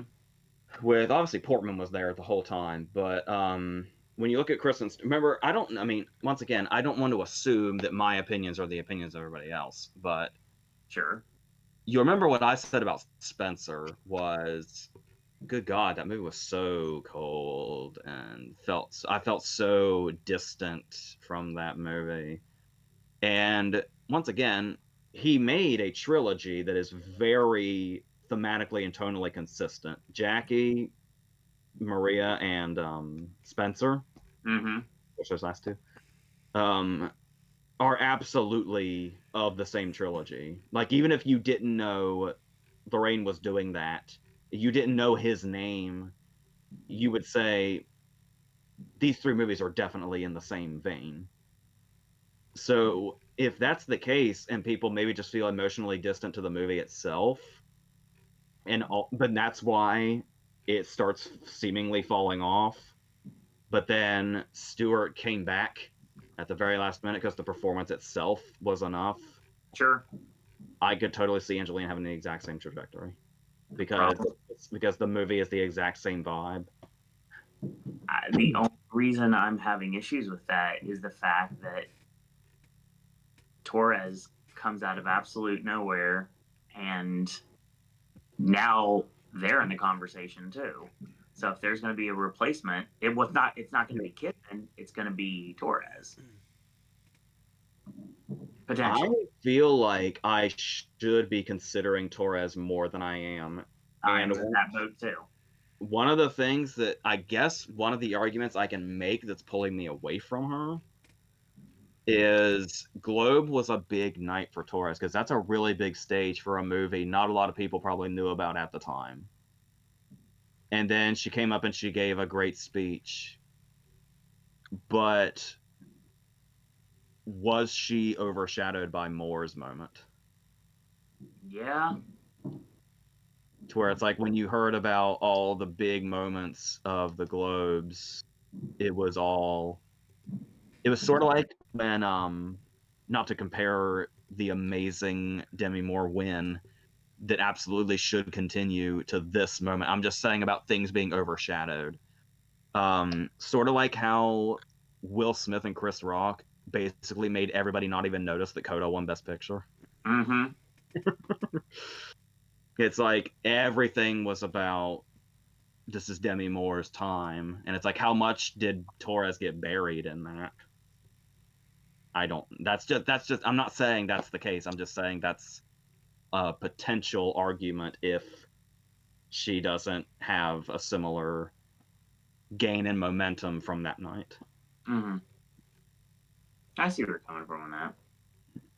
And the fact that the competition is just ridiculous. It is so crowded. It is so crowded and not getting any less complicated because Anderson's here now. Mm-hmm.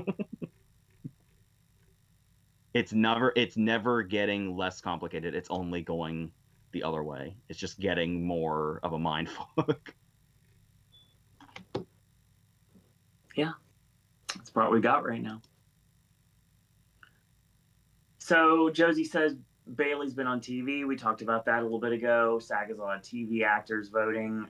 Brian says when we get to the Oscar nods, when I do my reaction, it's gonna be like AJ last year for director.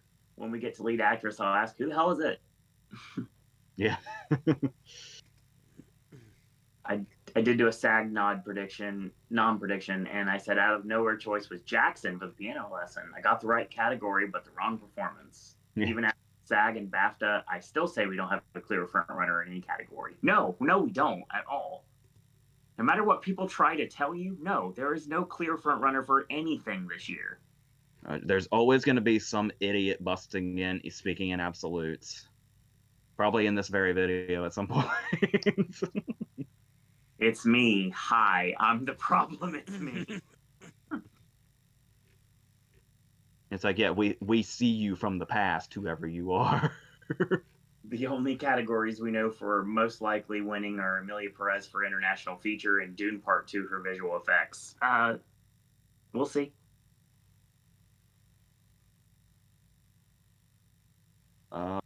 It's possible they could. They could flip both of those categories, Brian. No matter how. I don't want to talk about this right now, but since it's been brought up, Well, no. I was telling Owen, you know, it would be fantastic. And before whoever you are out there, shut the fuck up before I can already hear you before I've even said this. Just shut the fuck up for a second and I'll say the whole thing. Okay? I've been telling Owen that BAFTA feels like it's had some sway recently. There's years like 2022 where none of it matched. Yes.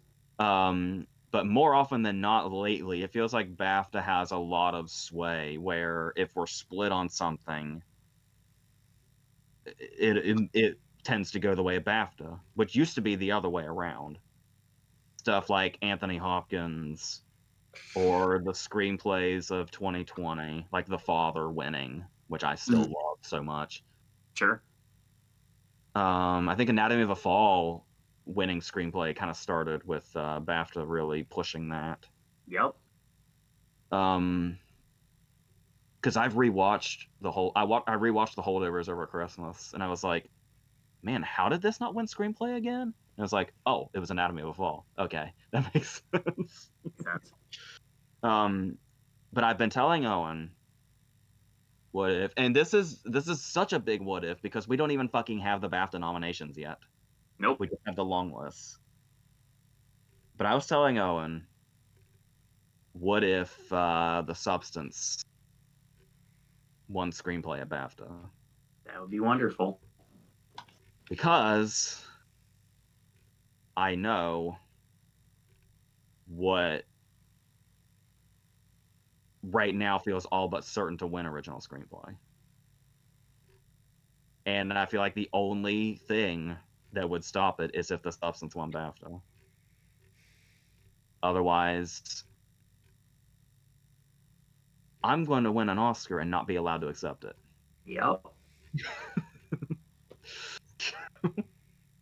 And that's going to I'm afraid of what that's going to do to my spirit. I'm being completely serious. Yeah.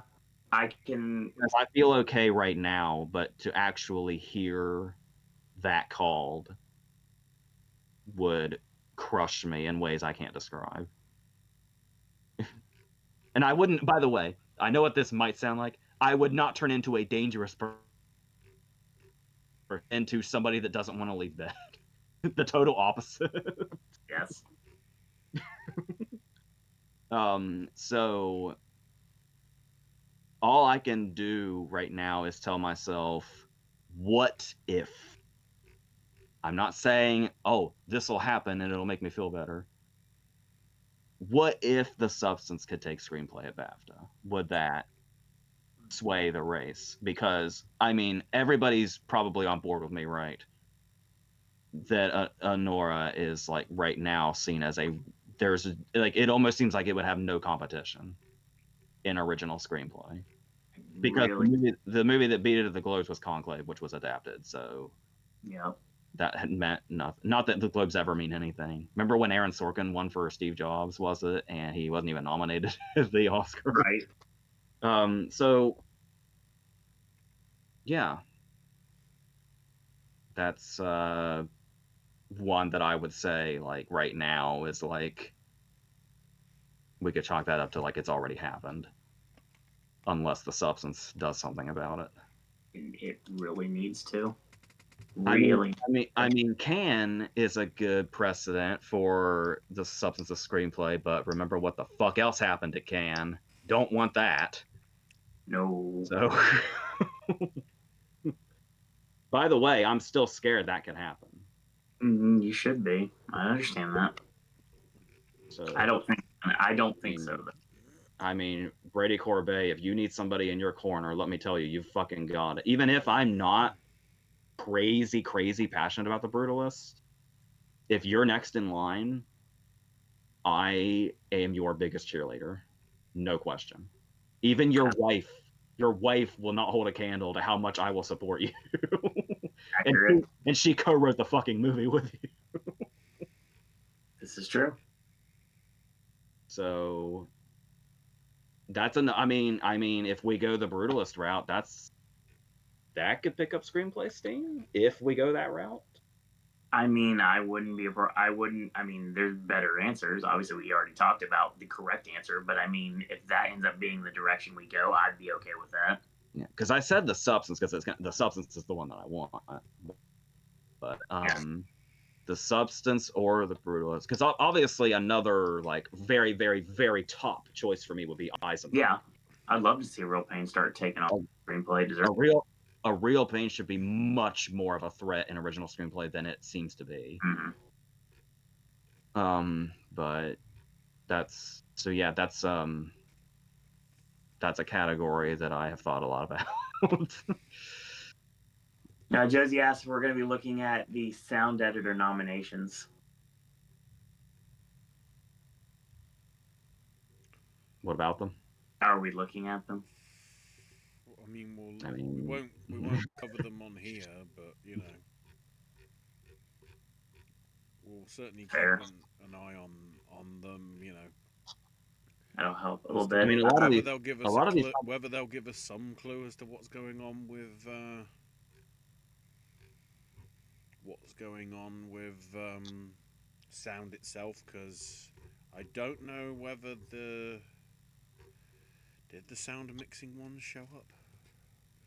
I don't know. Because I mean, if we discuss like the technical guilds like that, I feel like that's like a 3-minute conversation. So it's if that. So Brian just put his Christmas decorations away. Yeah, I'm not in a hurry, but I'll get there. I don't have any, so maybe someday. I'd love to see. Oh, Spencer, hey, welcome. I'd love to see Demi work with Quentin Tarantino. Yes, a million times yes. Why is this not a thing already? Yeah. I mean, you say anybody with Tarantino, I'm like really, on board with that. We've talked about people who work with Quentin many times. Brian says, speaking something that is potentially going to be released from Netflix this year, 2 Frankenstein movies, one with Gyllenhaal and one by Del Toro. How would it be for both being in the award season next year? I'm not saying whatever Gyllenhaal's doing is going to be an equivalent in quality to Zemeckis' Pinocchio. All I'm saying is there is precedent for if you're releasing a similar movie as Del Toro in the same year, there's a likelihood Del Toro is going to win out in quality. That's a good bet. Especially with something like fucking Frankenstein. So I don't even really know anything about Gyllenhaal's. Same.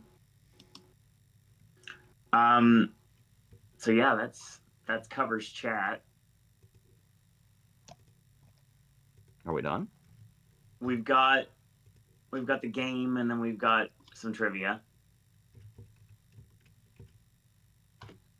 Josie watched The Visitors, Day of the Owl, Carry On Dr. Arthur, and Carry On at Your Convenience, as well as Cemetery Man and David Holzman's Diary.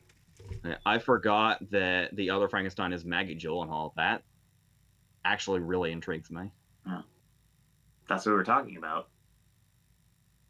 Yeah, I just learned it was Maggie Gyllenhaal's version. Or I remember hearing about that, but then my mind forgot it, and it came back just now as I looked it up. Let me do some quick trivia here. Dudley Moore and Arthur trivia. At one point during production, Liza Minnelli was supposed to board a bus in front of Bergdorf on 5th Avenue.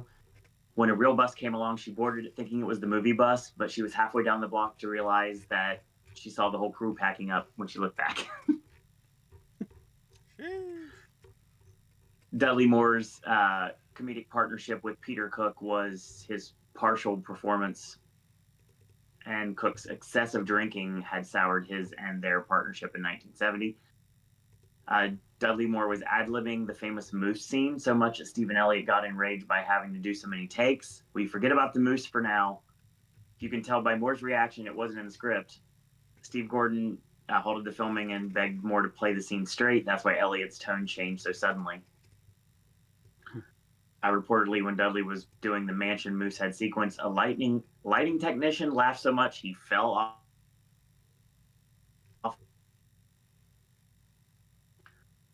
I wish I could love Dudley Moore as much as other people do. That's fair. The movie's song, Arthur's Theme, was co-written by Christopher Cross, Burt Bacharach, Carol Bayer, Sager, and Peter Allen, who was Liza Minnelli's ex-husband. Allen's only contribution was the chorus lyric, "When you get caught between the moon and New York City, the best you can do is fall in love." He came up with this line while sitting on an airplane that was stuck in a holding pattern over New York at night, waiting to land at JFK.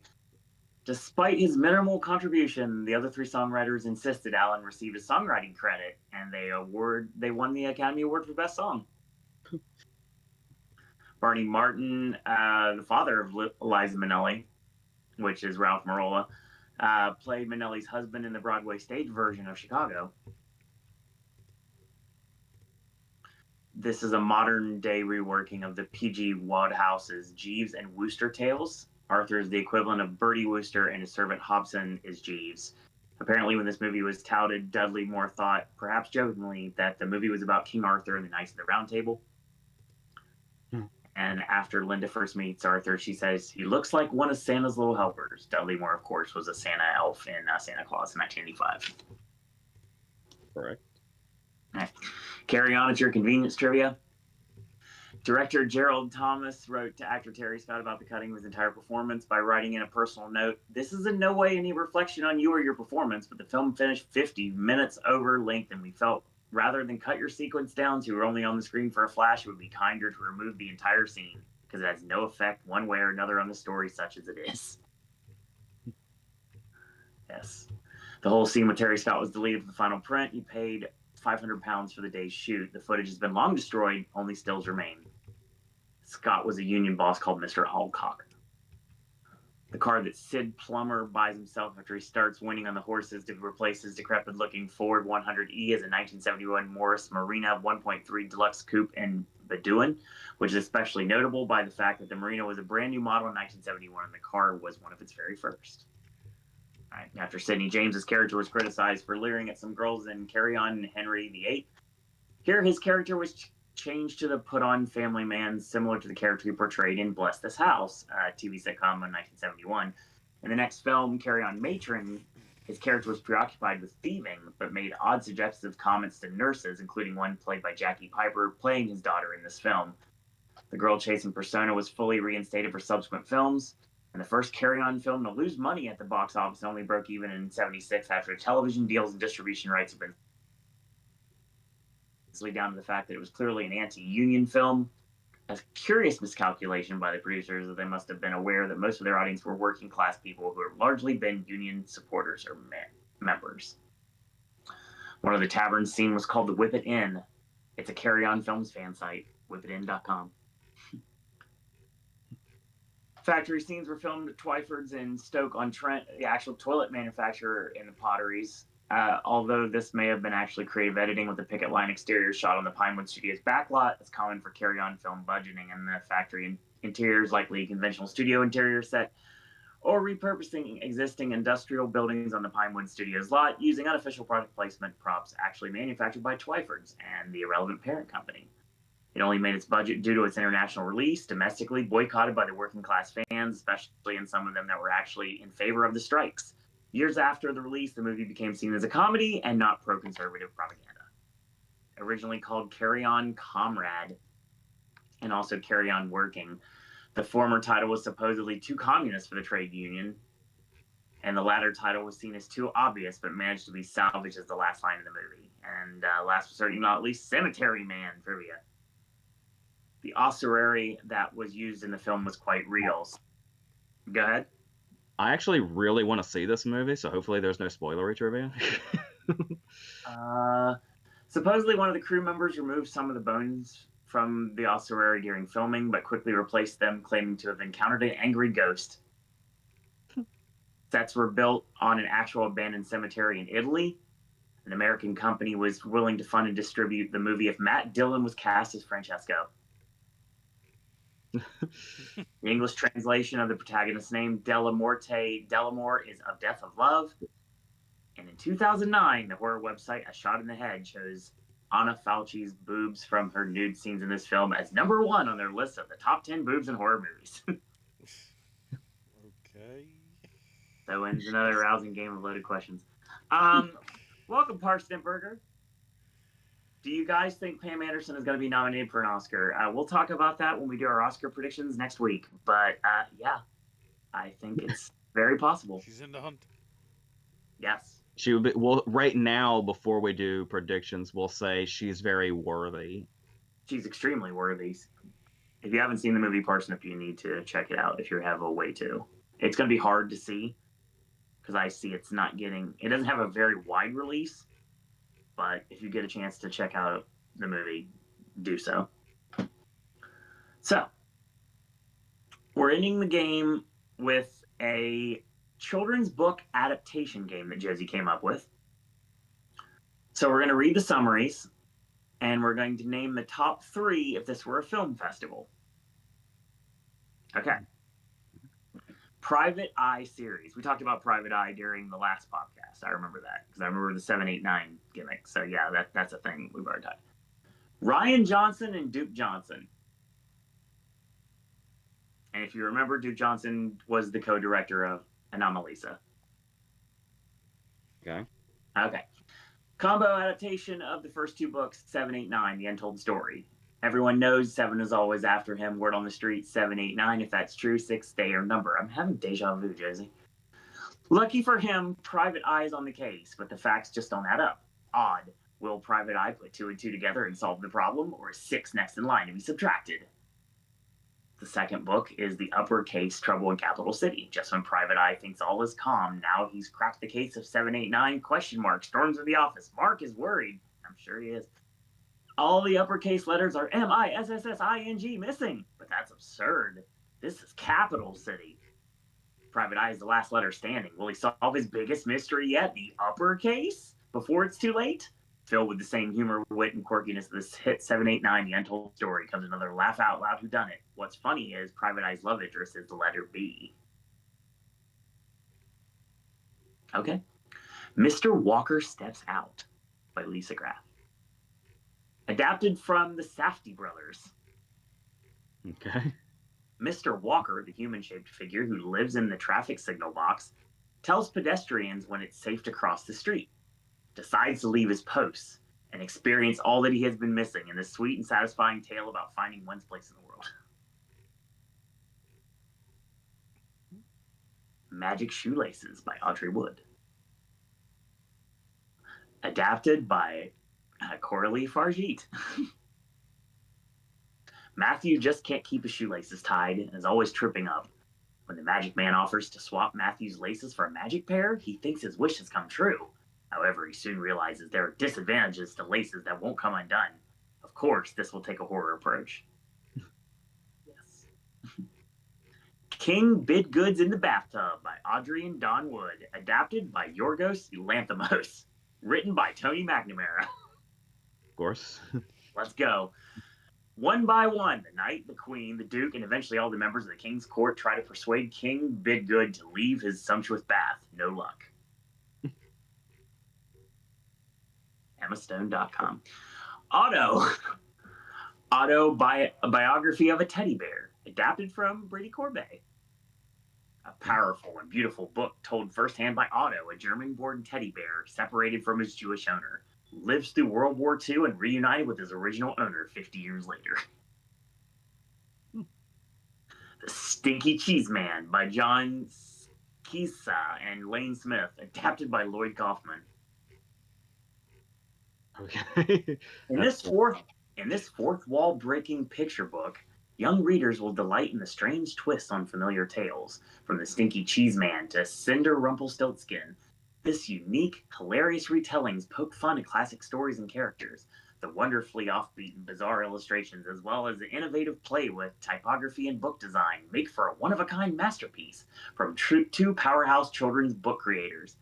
In this adaptation, the stories will intersect as a character ensemble piece only. Troma is Lloyd Kaufman, with a script also written by James Gunn. I'd be scared if Kaufman tried something like that. Caps for Sale by Esfir Slobodkina. Adapted by Mike Cheslick, take a shot. Mike Cheslick, who directed Hundreds of Beavers. This Okay. tale of a I'm curious about this movie so bad. This was a very prominent book throughout my childhood. Oh, really? Yeah. This tale of a peddler and a band of mischievous monkeys filled with warmth, humor, and simplicity teaches children about problem and resolution.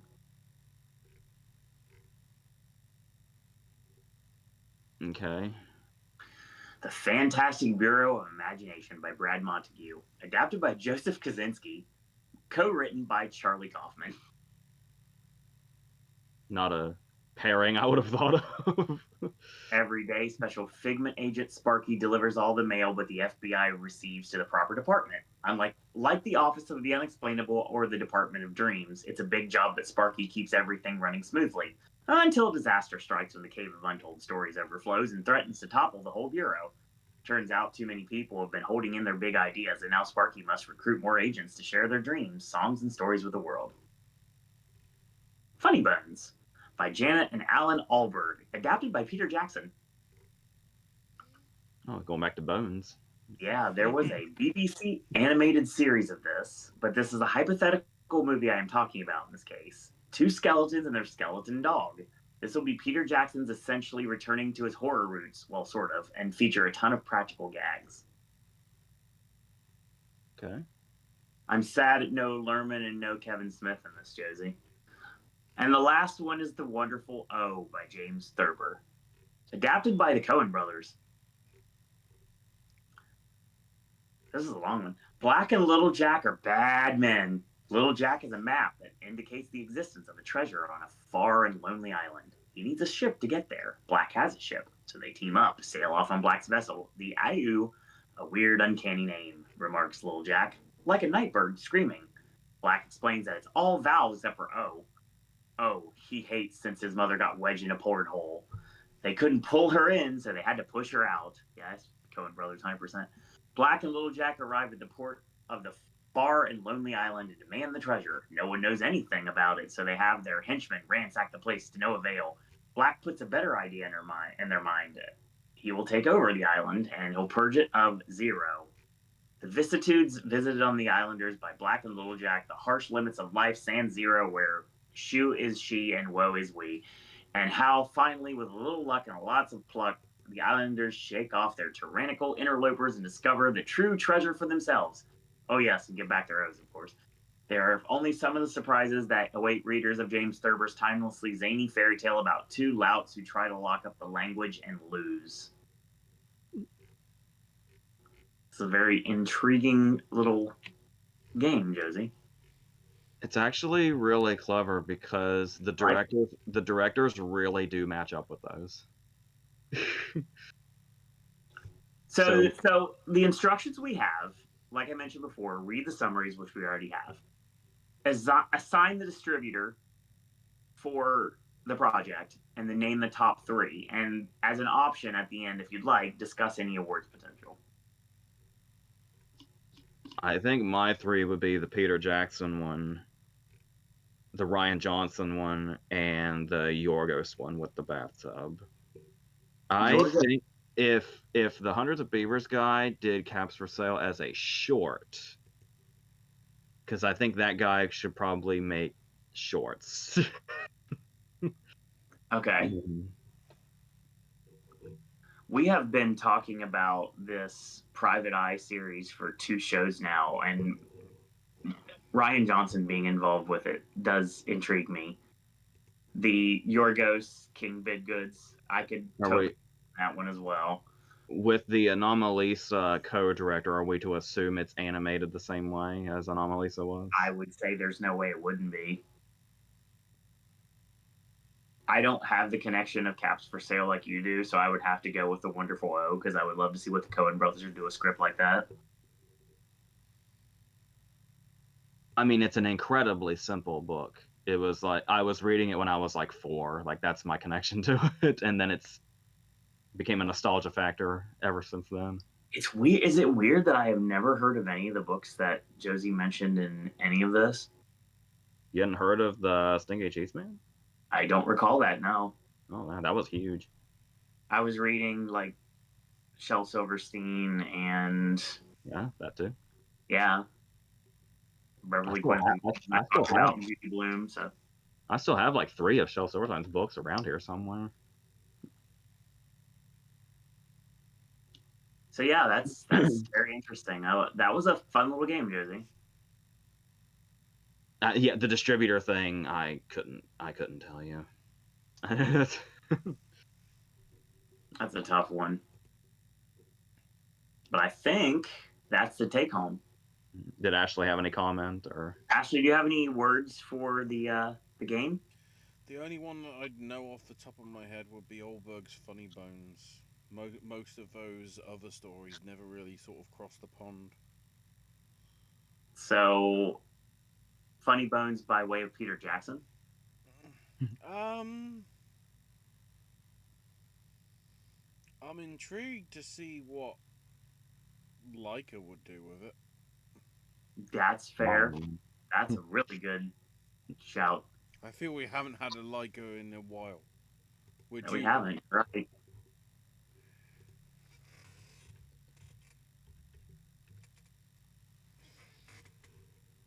I don't. I have to feel that anything involved that Safdie brother just screams A24. Yeah. As does Yorgos. Honestly, for me, I don't know. I guess it might just be the connection recently, but I'm thinking Neon. Or which one? For Yorgos. Huh. I don't know why I'm thinking Neon. And weirdly enough, for the Wonderful O, I'm actually thinking like something, maybe Fox Searchlight. I was still on Yorgos, and I was trying to remember who distributed Poor Things. That was Searchlight, right? I'm pretty sure. I think so. Oh, turns out I am correct. Maybe some point this year we are getting Wildwood, the new Leica film, with the return of Travis Knight. Oh wow! After his adventures with Bumblebee. Well, then again, he did Missing Link, I guess, the year after. I like Missing Link. Bumblebee. And also Butler's coming back to write the thing, as he did with Paranorma and Kubo and Missing Link. So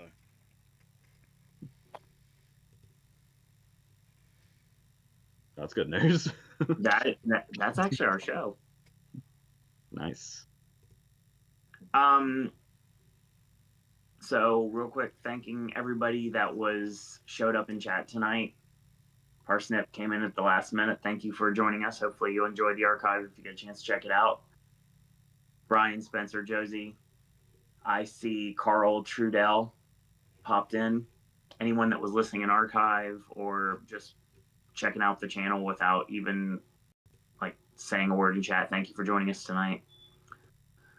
So that brings us to the lead that I kind of buried at the beginning of the show. Because of what's going on, a lot of things flipped, including our schedule. So yeah, we're going to do things a little bit differently. So there was a plan that was tentatively going to happen for a certain thing, and now it's been kind of changed a little bit. Now, the original plan was going to be tomorrow was our Oscar predictions. That is no longer the case. We will be back here Sunday night, 5 p.m. Eastern Standard Time, to discuss not only the ramifications of the BAFTA nominations, but literally our final all-category Oscar prediction show. The guilds are in limbo right now, quite literally. So we'll have that conversation when we get to it. And then we've also got Critics' Choice coming up on January 26th. We'll do a recap show after that. We'll be doing personal lineups in the next month or so. So get ready for that. For those that really enjoy those shows, we're going to be talking about our personal lineups. And as of Friday, the only movie that's hanging over my head like the albatross it is is Amelia Perez.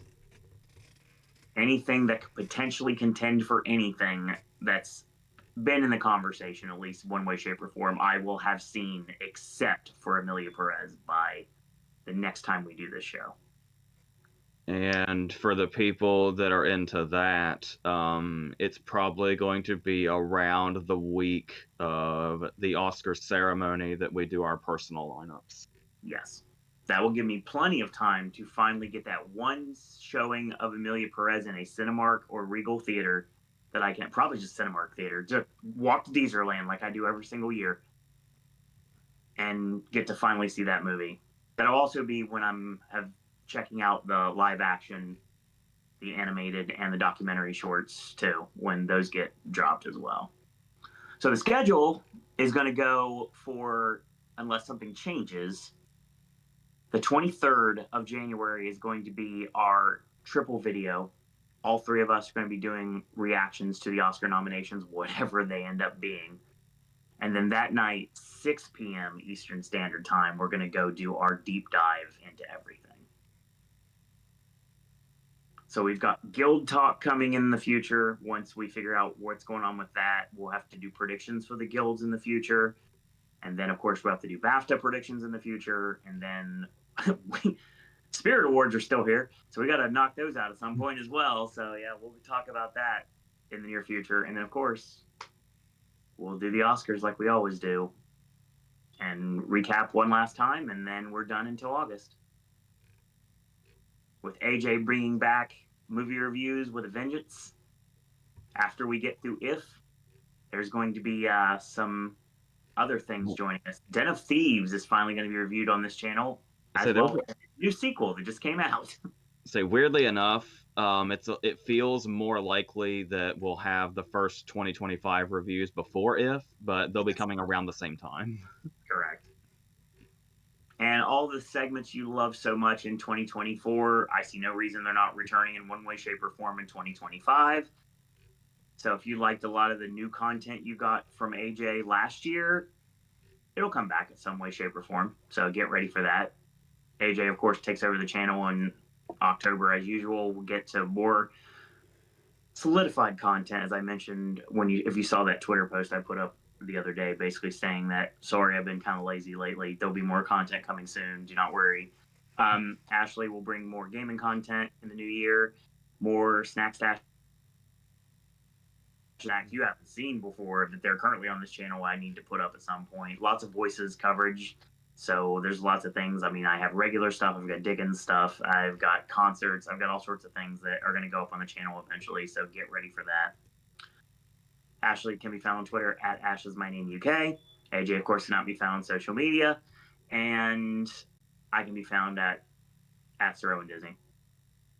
So at the end of the day, when the people say, oh, and just change your name, yeah, probably, but it's a brand now. So, I mean, I got to go with what brought me to the dance, quite literally.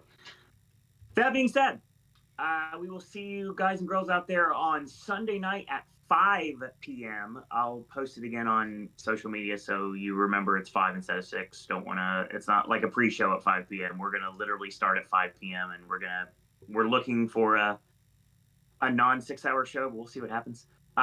There's a lot to talk about, and there will be a lot to talk about. We're going to put a little chain ski on the chat for that show.